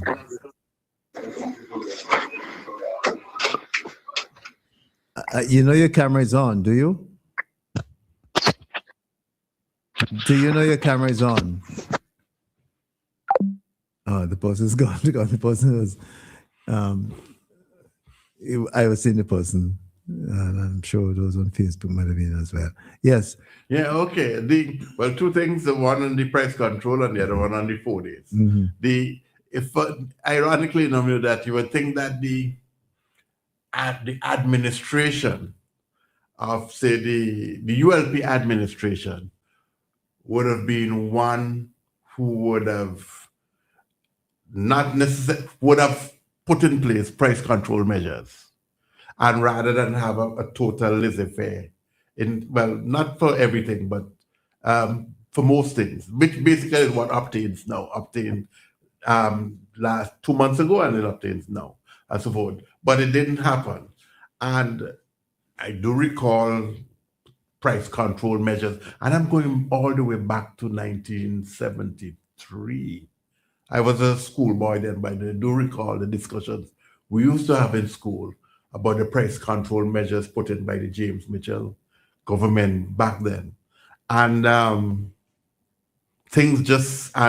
a lot of items were also banned. When we banned apples and all that kind of thing from coming in and so forth. And well, we know history tells us that a year later, the James Mitchell administration, the coalition, was no more and so forth. But so you really would want to see that the system would be allowed to perform in a particular way without necessarily having to use for the measure and say, well, okay, this thing must not be sold for more than with a 10% or 20% markup or whatever it is, unless it's a very essential item that is needed and it is going to impact the of cost of everything else and so forth. But it is what it is. I'm not saying that persons have been abusive and so on, where price concern. I know people have been speaking about price gouging and so forth, but I am not necessarily, from my own experience, would necessarily go down that road. But it is certainly at the same time, I do believe that we may need to revisit this whole question, or we have to find a way to track price and cost build out, and this way it is how we can control that, control the entire costing system. And so we have to do that. In terms of the 4 days that you get if you're working in the Grenadines and you come back on the mainland per month, I never thought of it as that, well, you virtually, it's really 2 clear days. And you still have to have 1 day for coming up and 1 day for going back down and so forth. And I just, when you think about it, I wish that maybe there's another system in place. We could improve that system where they can actually spend more time with their family and wherever the family might be and so forth. And I would certainly hope that the respective powers that be, whether it's the Musty company and so forth, and the government can have discussions on it to see whether or not they can allow persons to spend more time with their family and so on, without having to just basically it's 2 clear days per month, which is not necessarily a good thing to have for the building of a family. Mm-hmm. So you transpose that thing to the question of the fishermen as well, the fishers. Is that what? No, but the thing with the fishermen is different because they can decide. Well, look, we're going out every voyage or whatever to sea is 3 or 4 days, and then they can decide how long they're going to stay before they go back out, depending on what the catch is like. So, okay. So it's a little bit different for them. Mm-hmm. All right, so that's the cost of living. Any final thing you'd want to say on the cost of living? No, I think that we're good. Because of time is done. All right, well, what else are we going to move on to? But I think we should move. There are other things like housing and so on, but I would like us to move from the quality of life. I think we've covered generally the quality of life. But I think you were induced by some comment that somebody made. You were going to go into the foreign. Yes, in terms of what is basically taking place regionally. Yes. Maybe we can just touch on it very quickly and then come back. Because I would like us to talk about the elections as a major issue in 2025, and then we have something I want to mention about foreign direct investment and some other things as well that impacted it, as well as we can go on to the foreign direct investment and leave off the foreign relations thing for a little bit. The CARICOM kind of foreign, although that is kind of imminent, but it is before us, but we can just make a very straightforward comment on it. Basically, it is unfortunate that it has gone this way, but we felt a sense of that there was a divide between in terms of policy and outlook by the UNC administration in Trinidad, and this is even before the very first boat, fishing, whatever they say, boat was actually blown up out of the waters in the Southern Caribbean. And so you felt that there was a divide. And it felt as if that if you are, your government is associated with my opponent in my country, then you are also my my enemy of sorts. I can't do business with you. And it felt as if that if the PNM was closely aligned or related with, say, the ULP in St. Vincent and the Grenadines, or the BLP in Barbados, and so forth, that you felt then, well, you know what?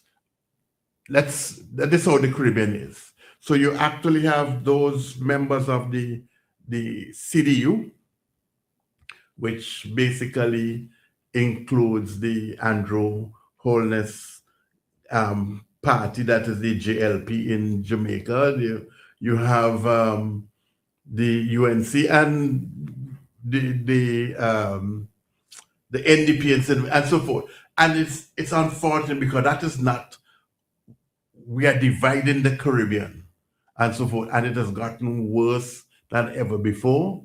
And I think if this had not taken place, if it had not manifested itself in this way, say over the last 10, 15 years, I think we might have been able to work together in addressing issues, even though as an incoming prime minister and so on, I would still be able to deal with another country properly, regardless of how long they've been in their philosophy and so forth. And this is what it is. There's a clear divide and so on between almost half of the CARICOM member states and the other half. And I think this is what CARICOM needs to address. But at the end of the day, you can't have regional politicking taking place to the detriment of the Caribbean people, and for the sake of an organization, CARICOM, that can do so much for the benefit of Caribbean people. It is even within the OECS, we see the OECS is ultimately like a model. We have done quite well, reasonably well, but you get the sense as well that the OECS could also be under peril as well. And we don't want that to happen. And I think that we have to insist, and that we have to find a way to come together and so on. But that I don't want to go into detail now as to what is happening up north and why they want to deal with blowing up pirogues or vessels, boats in the Southern Caribbean. What exactly is the ultimate goal? I don't necessarily want to go into that area. I just want to make the point that CARICOM remains important to us all. We may have different views, but we cannot let these views mask or take precedence over the ultimate goal, the ultimate intention, and the clear benefit of us working together as 15 member states for the benefit of whatever the number of people that we have in the region. Mm-hmm. Pijan, your take? Go ahead. Yeah. Just to say that at one point that the Prime Minister of Trinidad and Tobago had said that, he said, well, she has to question whether or not Trinidad and Tobago should remain in CARICOM. And then came back a few days later and say that it's not a consideration at this time. And I hope it remains that way, that it is not a consideration at this time. I don't know who work out the numbers, who's benefiting from CARICOM more than who, but regardless of whether Trinidad is benefiting or more than it is, sacrificing, at the end of the day, I think we still got to recognize at the end of the day that we, as Black Stallion said, we came here basically on one ship, And we still have to try and recognize that, and we have to stay together as one, and so forth. So let us see what we that if we can get over this.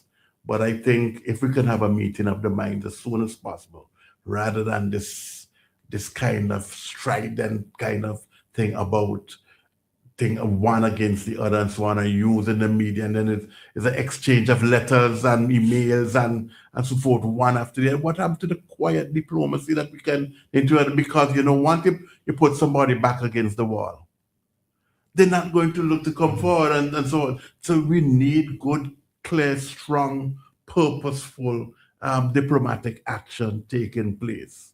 And it should not be this way of excommunicating our views and so forth. Disparate views is not the way to do it, and so forth. And I would like to suggest that CARICOM, we should not wait until the intersessional meeting in February. I think that in January that we need to come together quickly and start to discuss how we're going to deal with this thing going forward, and just to preserve CARICOM. And then we're going to deal with the other things afterwards. One of the questions you posed is that who's benefiting? And I believe that at the end of the day, up until now, insofar as trade is concerned, the balance of trade, Trinidad is still benefiting. Most of the products, manufactured products that are on the shelves here in St. Vincent are Trinidad, they originate in Trinidad. And I believe this similar thing might be happening. I don't have numbers, but I think a similar thing might be happening in Grenada and St. Lucia and even Dominica. I don't know the extent of trade between Barbados and Trinidad. And therefore, the business community in Trinidad, they are benefiting big time. Even there are some entities that are here in St. Vincent that originated in Trinidad. The source of capital and their investment is from Trinidad. And we know what happened with insurance, click on so on and so forth. But the point I'm making is that perhaps that is one of the things that the Prime Minister in Trinidad did not assess. And that's why she's made a statement, and now she didn't need to pull it back. Because at the end of the day, when it comes to trade, Trinidad is benefiting. They're at an advantage.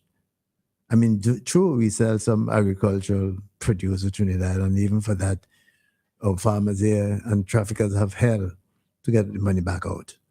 And they're not doing us any kind of favor, Trinidad I'm talking about. So they are benefiting big time from the CARICOM framework. So I don't know why the Prime Minister of Trinidad seems to think that they're on a different plane than the rest of the Caribbean. Certainly, and that she feels she's well, and on the one hand, sometimes you get the feeling that she's been CARICOM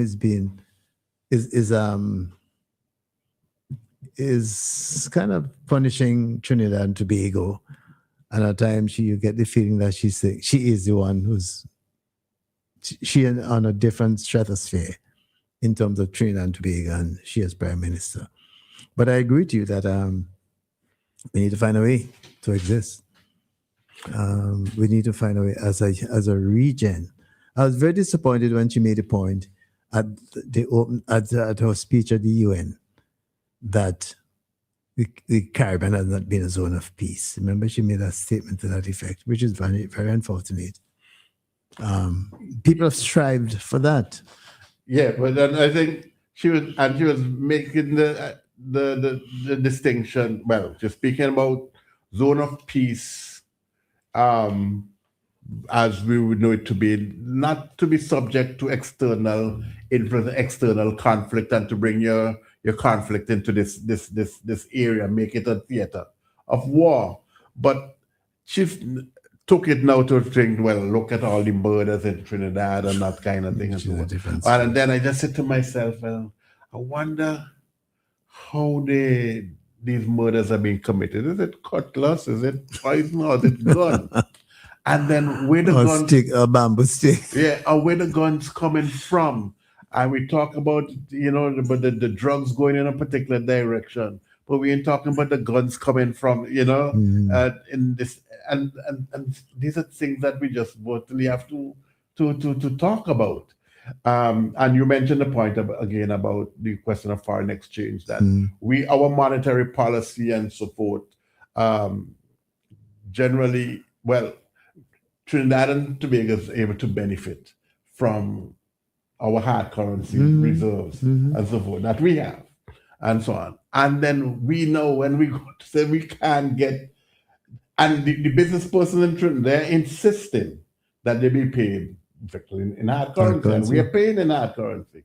But if I know traffickers, for 4% or 5% of what we actually buy from Trinidad, what we sell to them, is that we can't get hard currency, or we can't even get our own currency back, and so forth. And then we haven't even talked about the financial sector. Don't remember that we just 15 years ago, Clico and Bico and so forth, and so forth, and still within the banking system in St. Vincent, Trinidad still plays an insurance, and Trinidad still plays a key role. So it's all these things, and then they don't want you to raise it, and so on.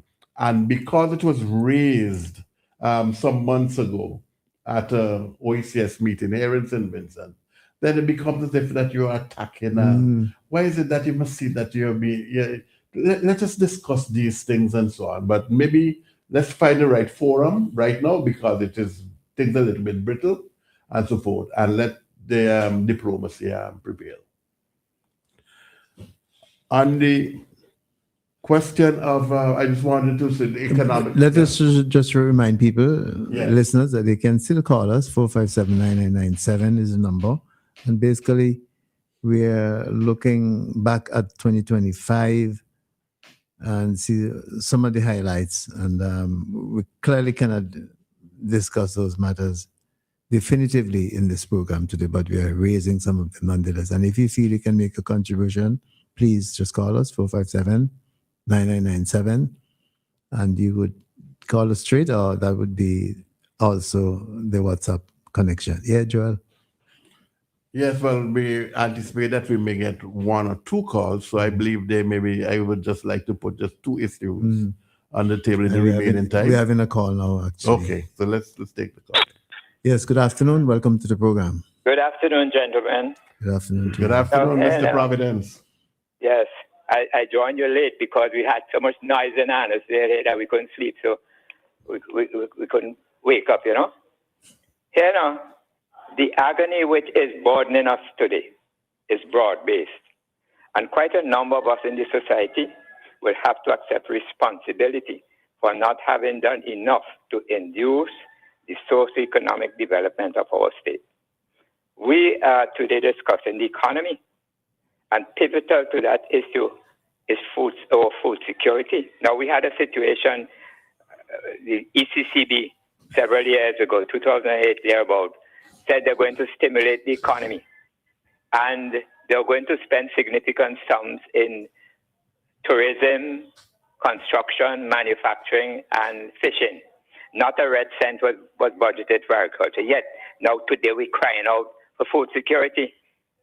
So I am disappointed that you gentlemen, who are well-placed and respected in our society, did not honor your promises with respect to our visiting the North Leeward area to see the condition of those roads we have been complaining about. And they have been neglected for almost 30 years. And I've said, big men must honor the promises that they make. And that is a problem with us, because this administration, the last administration, I should say, had promised to fix the roads, and they haven't started yet. Mr. So Providence. We have to have serious discussion on our food security. Mr. Providence. Yes, sir. We are aware of the conditions of the road. No, but you had promised to go. We had promised. You had promised. I'm coming to that. I'm coming to that. Yes. We are aware of the conditions based on the various reports, including your description of the situation. How would a visit from the people in the studio make a difference? How you mean? You would have had first-hand information. You would have seen for yourself. And how would seeing it make it change? The quality of your stature in the society might have induced you might have been able to induce the authorities to act. That's the point I'm making. No difference from you, sir. People in the society. You catch what I mean? You might have been to tell the minister, oh, listen, man, we visited that and it's really bad. Go and check it out. You see? Don't underestimate the quality of your influence, man. Okay, sir.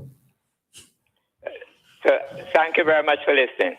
Thanks for calling us, and have a wonderful year ahead. All right, bye-bye. We have a message here from Rodney, and he's saying, just to mention it, he's saying, Rodney Small here, good afternoon. Would love to say thank you to everyone who supported Steel Expressions 2025. Joel, is that what you can? Well, Mr. Providence said he couldn't sleep. I don't know if that's what Rodney was. Rodney, hope you. No, well, there were several activities in that area. Yeah. Okay, but it seemed that it went well from what Rodney has indicated. But yes, he's asked to pass on this message to everyone to say thank you. But all right. So we have a call coming in. Our good friend. I hope the time limit is in effect. Good afternoon, my friend. How are you? Yeah, hail up, brother Cecil, Joel, and Pijan, and the rest of your listeners. Bongo Shaka here. Bongo Shaka, the ham is awaiting you. Bongo Shaka, I didn't say that. Joel said that. They planted something against Friday, watch it. But we part, yeah. So Bongo Shaka, I understand you had a party? No, don't say understand, say overstand. Because Dr. Scott listened. All right, okay. Overstand. Oh, I overstand you had a party. Yeah, you make brag on that. And the main item on the menu was ham. Mother walk. Oh, God, they invite me. No, I understand. I overstand, sorry. You had a party. That's what I was told. But that imaginary party out there, boy. You thinking big, boy. If somebody thinking by Joel, you thinking by him when you shout me up and call me, invite me over and thing, you see? Anyway. All right, okay. I eat from the big shot class, man driving BMW most in these $200. Wait. You're bringing propaganda on the program. You must not bring propaganda on the program. Or start something there. You know what I mean? So you play on the public car to live in. But as I say, you touch a few things. We details now. Cecil, you rightfully said, let me start from what you have said. You have rightfully uttered about the United Nations discussion, Pamela. From she made that. Yeah, man, that's what started that discussion and mentioned, and he was kicked up to Trump. You could have seen the narrative she was setting, and it played out eventually. It came to fruition. And how aggressive was from the beginning when she became prime minister and turned towards to Maduro and Venezuela, and then messing up with Trump and kissing up and so on.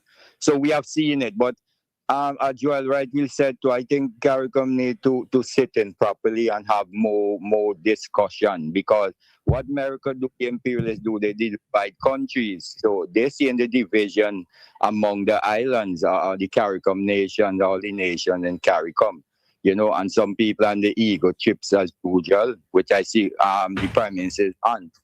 So we need to sit down properly, because this thing is very serious. It have a lasting effect on us. Once this situation can continue in the Caribbean zone in this area towards Venezuela, there's a lot of things towards it, but it will affect us eventually. We have seen certain flights couldn't fly over certain area. At least we don't have much flights in the Central American or South American country that much as like North America and Europe. But it had affecting fishermen also, have you rightly said. Even if some of us here maybe who had child or maybe intend to have child in the incoming years, it may be a problem because fishermen in Trinidad, which is close to Penrith, just back when here, very close, they complaining, they being provoked, harassed by Coast Guard and so, and they can't go 2 miles out. When fishermen who listen, I will know that you have to go something further to get the type of catch you want. So it's facing a problem. So it's been escalating more and more. And I have heard no report from CARICOM recently. They meet and they need to meet, whether online or in a building, office, whatever, and discuss this matter. It's very serious for us here. So Dr. Scott called last time, said you will look into it, but I was looking for him to call this morning. That's why I didn't call to Wally, because he probably would have started some debate on it. So the Prime Minister and these countries got to get serious, man. They say nothing to just look at and push away so slightly. It will have impact on us. Cecil, you was reason about I think we have made a good headway. You always hear speaking on health here. Because when I compare to some of the larger countries, as they say, developed countries, even they have, as one lady has said, they may have equipment more than we, but they see our system, affordability, is something much more better. Because in the deep south in United States, sometimes pregnant mothers can't get access to something as we will from the time you get pregnant. You have healthcare service right through till you end of pregnancy. You don't get that in United States unless you have money or in some insurance. Look at the Obamacare thing that's happening there with Trump and them is putting pressure on. So a lot of people feeling it. So we should give thanks for whatever little we have. We have come a long way in 45 years from this colonialism business as we say, independence. And we have made headline. But I think sometimes too, people is overdoing it and putting a strain on the health department because of undisciplinedness of some of the non-communicable disease that they had. They say that people have that can curtail or get rid of because of people and the governance way. As I said, people trying to live their life in a way that they want to match up with others. Simplicity. Cecil, you know me all the time a Rastafari. You would feel sorry for many of us because we didn't have money. We couldn't get work with people. Although we had brethren had a lot of degrees, even brethren who was teachers also. And we live a simple life. Many of them even had a $20 to spend in a month. But I used to realize that, you can survive off a liquor. The ancient people, our ancestors, we went told them as poor, but they were happy. They had the means. They make sure and they were healthy. But we want to live above means because of certain intervention around us. And as you add what the name said, look at when you look in those fast food places and see amongst the people buying a cheap piece for $20, and you want to know, well, how come things are rough here and people go and spend this money and you can't get the nutritional food properly and grow the health? And you want to tell them you can't take the money and try to spend it in a way that I can go and prepare something. The fast food is not healthy for you. I can't determine what people must eat, but people must try to balance themselves on what they have, liquor by liquor. Because we have seen our parents start liquor, and then they start to increase a bit, and then they could provide you with a little chicken leg on a Sunday or whatever, when they could only get a little piece of chicken back and so on, And we have seen it. So just a discipline of people's mind, and don't put pressure on it, on the system. With health and so on. Eat healthy, eat simple. There's a lot of simple food around us that can make you strong and healthy, not running down. Bongo Chago, these days we're trying to be as disciplined as possible by sticking within time. And we have only 2 minutes on the program remaining. But just touch on that basically, and the health to show people we have strived along. We're also in the education system too, And will be improved, and development is, just build upon what meet there and build upon it, So thanks a lot, Cecil. So, end the year, we plan something now, man. You set everything now. All right. I will bring a pig. What are you bringing? Who went butcher it? Well, all of us. Well, my dad used a butcher now, so I have skills with that. Okay. But anyway, we got to go. Okay. Man, yeah, take care and give You thanks too. to All right. All the best for everyone. 2026. Yeah. Everyone just be blessed and you would love among each other. All right, then. All right. Good. Thanks for calling. Yes, Joel, it's just about Yeah. a lot of it we have to leave back for next. Yes. But there are two messages. Let me just read them and then we can wrap up. One is saying there's something of walking off the road is talking about. I'm not sure. The person seemed not to have finished the statement or not to have begun it properly. But there's another one that says here, good afternoon, guys. The rhetoric by the Trinidad and Tobago's Prime Minister is only out in the open now, but the superiority complex problem has long existed. Those of us who lived there should be able to draw the parallel to other leaders throughout the world. All right. Okay. Right. Yes, but we have come to the end of the program for today. And as I indicated, we will continue. But yeah, rounding up. Yes. Joel? I just wanted to say in closing, last Sunday after the program, I stopped, and I call in the name specifically, Allen's Bakery in Camden Park. Yeah. And I normally go in there to buy sauce up juice. Mm-hmm. It's fantastic. It's excellent. This is an advertisement for Allen's. Well, I have nothing to do with that. No. But and I have no interest in other than the fact that. But when I dipped in my wallet and so forth, and I go ahead. And I found that I really didn't have any money, and they don't have debit or credit cards in the I paused for a while because there's an invasion of a gentleman in the studio. And no, it's more than a gentleman. well, I see 3 guests and another person, but you will tell us who these persons are shortly. They will say who they are. They'll say who they are. Yes. But I just wanted to say it in closing though that I realized that I had no money to buy my regular sauce of juice. And then a gentleman who came to buy bread at the bakery said to me, "That's not a problem. You buy so I'll buy it for you." He doesn't know me and so forth. And I said, I haven't seen this for quite a while. And this is not just the spirit of Christmas, but this is the kind of fellowship that I used to know that existed among Vincentians. And I would love to see things like this continue. And that's what I would like to close on by saying that Christmas brings out the best in us in terms of the fellowship. And this is something that I would want to see go right through into all of 2026. All right. I hope you have your wallet today. Yes, I do. Okay. Well, Peter, before you go, just to say that we didn't finish, and I'm looking forward to next week for us to continue the discussion. Yeah. And to find some phrase in which you could describe 2025. All right. So you would find that one, that phrase. It depends. It depends on you. But the invasion that Joel just referred to is an invasion of led by Jules Williams and with his troops with him. So Jules, give a count of yourself and your troop. Well, let me if I go any further, my mission here is to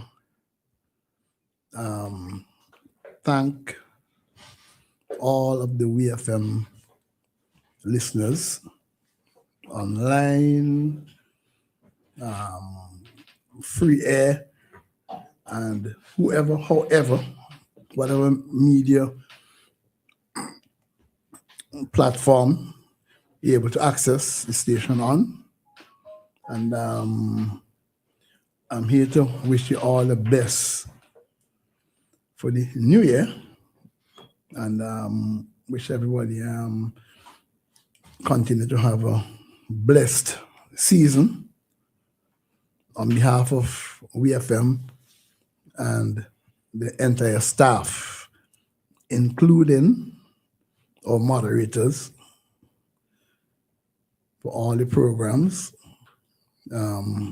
This is your official Merry Christmas and a Happy New Year from WEFM, from all.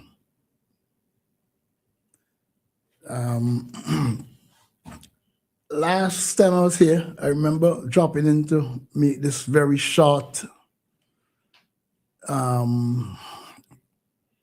thank you and welcome to the new year. We expect you to continue to support us, and supporting us means continue to listen to us, and in whatever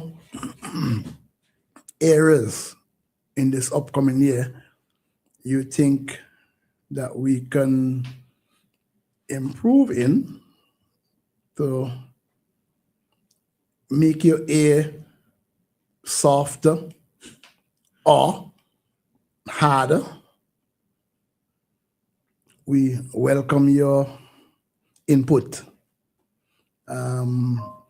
We are looking to open an avenue where you could share your thoughts, and we would welcome your input. We probably have a program, maybe one of these programs, very, very open program where you can pretty much feel free to tell us what you think about us, so we could learn and have a better way forward, where we could basically please a wider cross-section of air. So we are looking forward to a brighter future with more participation, and from all our programs, not just Issue at Hand, but all the programs for the upcoming year. That's what we are looking forward to for the upcoming year, new year. I'm here with a few friends. They're unique. They're Vincentians, but I met them in strange places. Denise is now presently living in St. Kitts, and I met her in Georgetown, where I usually hang at Flasher.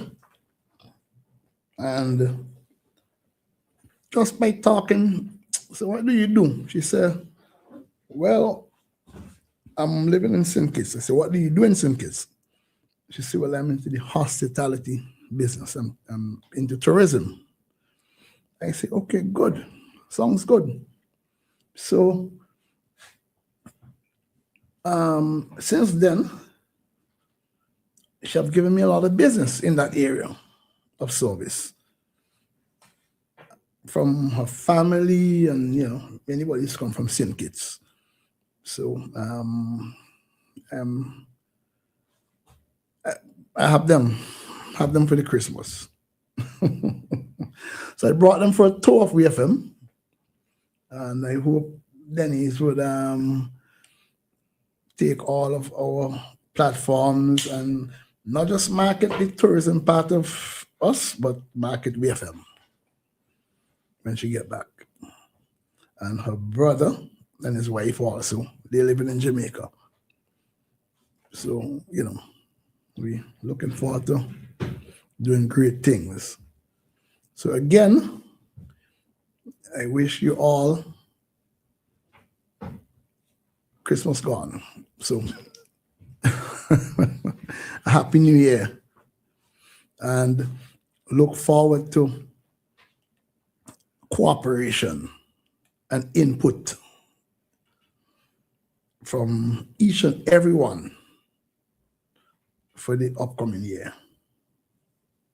Thank you. Well, Jules, you know the drill. Once anybody enters this studio while we are on, they have to speak for themselves. So So if you don't mind, we'll start with Denise, the kitchen. And she could do the rest. So we don't have seat and microphone for everybody at the same time. But yes. So Denise, welcome to. So well, you've been welcome to the Williams premises, but let me welcome you to this part of the station and Isiotan in particular. So glad to have you on. People listening to you, tell them who you are. May I speak right into the microphone? My name is Denise Hendrickson. I was born in Chile, but I immigrated to England.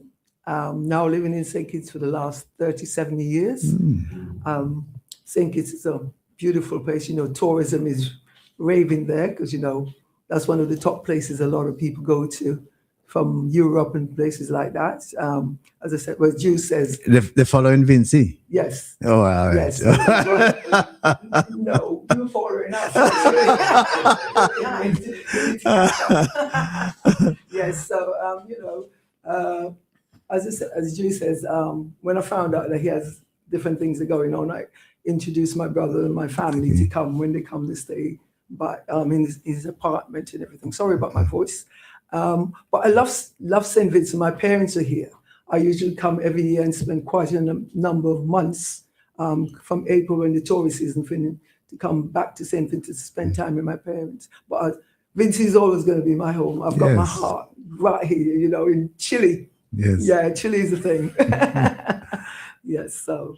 All right, and you want to introduce my brother? Your brother, and then and let him say hi to the Vincies. His wife would. You want me to do this? You're going to do it. His wife is going to come and have a little word. We would like to hear from the source. He won't. All right. His wife will do it for him. All right. Yeah, they will tell you about themselves as well. All right. It's a pleasure. Thank you so much. Good to have you on with us. And I'm sure Vincy's, especially the people in Chile, appreciate hearing from you. Yes.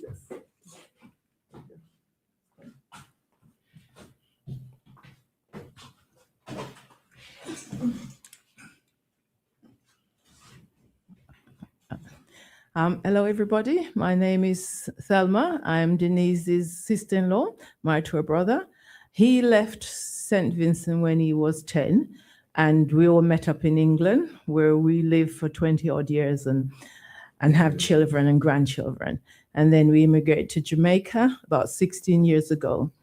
And we love it in Jamaica. But, I mean, this year is a good year to come to St. Vincent because we're escaping Melissa. Yes, Melissa hit us quite bad, but we were ahead of you now. We fell victim to Beryl last year. So. We had Beryl as well, quite bad. Oh, that's right. Yeah, you're right. Yeah. In Jamaica, we had Beryl quite bad. In fact, Beryl was the worst one we personally have gone through since we've been to Jamaica, and we thought that was bad. Until we had Beryl this year. And then we realized Melissa. Yes. Melissa this year. And then we realized things can get a lot worse than Beryl. But I mean, it's nice to be in St. Vincent. Like I say, a break from Melissa and her torment in Jamaica. So it's nice to be here. And we're enjoying ourselves up at Chile with Denise and her family. Her mother is 90 this year. That's why all the family's back to celebrate her 90th birthday. All the other came from England and they have gone back, and we are going back to Jamaica on Tuesday. So that's the reason why we're all here, to celebrate their mother's 90th birthday. And Carmel Abraham. Yes. Okay. And when are you all coming back to Vincy? Well, we were here last year for his 70th, my husband's 70th. Okay. And then we were here the year before for 50th wedding anniversary. So you're honorary Vincy, but of course you are by marriage a Vincy anyway. Yes. And he by marriage is a Jamaican. All right. Yes. So we're dual nationality. We got all Yeah, three. yeah, going on. you're good. Yes. So we will. Well, not do triple because you're Triple. also in English. Yes, I mean, we're very much English because that's where we went to school and everywhere. Oh, So okay. we're very much English. But we will coming back to St. Vincent now, probably now for until his parents are alive because they're getting old now. So Yeah. naturally, as the parents get older, you visit them more, make sure they're all right, checking them. So probably even there enough every year, we'd be coming over and watching them and checking them with the needs and Okay. see how they're getting on. Okay, good. Well, we are pleased that you're enjoying Vincy and you're a regular visitor to Vincy. Yes. It's your place as well. So, yeah, happy to have you. Yes, we love it. I mean, I think I like coming to Vincentian more now than I like going to England, even though my kids hope and so. my grandchildren is in England. Yeah. I would prefer to come here than go to England. It's only kids and grandkids make us go in that direction okay. sometimes. Yeah. We have everything here in Vincy. That's lovely. Yeah. But it's good to have you in the studio on Isiotan. Next time you come, make sure you come on Isiotan again. Yes, I will. Thank you very much. All right. So, Jules, any round up thoughts? Well, I've been entertaining some guests. I didn't get the whole gist of the program, but from what I gathered, the program went down very well. Yeah, we had a good review. Well, we still haven't finished. There's a lot of issues we wanted to touch on. Yeah, But yeah. I know that. So I wouldn't take up any more of you guys' time. If you you're free. You only have one end of year program. So. Oh yeah. All right. Okay. Then to continue. Yeah. Well, you could go on to it. Yeah.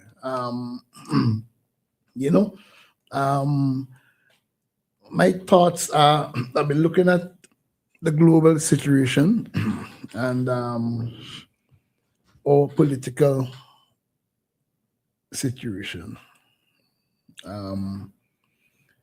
Everything seemed to be chaotic and pretty much unpredictable. Right? That's a strange situation. Wherein you don't know exactly. The last time I was here, I remember mentioning about planning your future, right? And that's really important. You have to have a goal, a purpose in life. I remember that quite clearly, right? Something that you try to accomplish in life, something that you look forward to. Goals you set. I want to own a house by the time I'm this age. I want to own a vehicle and that sort of stuff. The only thing I'd like to iterate on now is that because of the uncertainty of life, we don't know what to expect tomorrow or what the future would bring. So, important for me is first to learn the difference between the things that you want and the things that you need. And in order to accomplish the things that you want, you must stay focused on the things that you need. Things that you need is a job, food. That's what you need. The things that you want is an iPhone, a tablet. You understand? So if we could stay focused on the things that we need, then we will accomplish things that we want. That's my little bit for the advice for the year upcoming. Dr. Cox, who was on last two Sundays ago, as a if you like, a burgeoning philosopher, he would appreciate what you're saying there. It sounds very philosophical. So I'm being real. Well, philosophy has to be based on reality. Yeah. That emerge both of them. So. Philosophy is a study. All right. So we have come to the end of the program for today, and I want to say thank you for being here with us, and thank all those persons who contributed in one way or the other. They've called and they've listened and they've made suggestions. So thank you very much. And I also want to say thanks to the Star FM. I'm not sure even that they carried the program today, but I believe they did. So thanks to Star FM management and Garifuna as well. And guys, we've had a good program, I think. Pijan, Yes. Yeah. And we will continue next week because we have a list of items which we wanted to cover. We haven't finished. But I'll go out with the song that we started with, Black Stallion, In Time. That life is over just because we throw a few pennies down the gutter.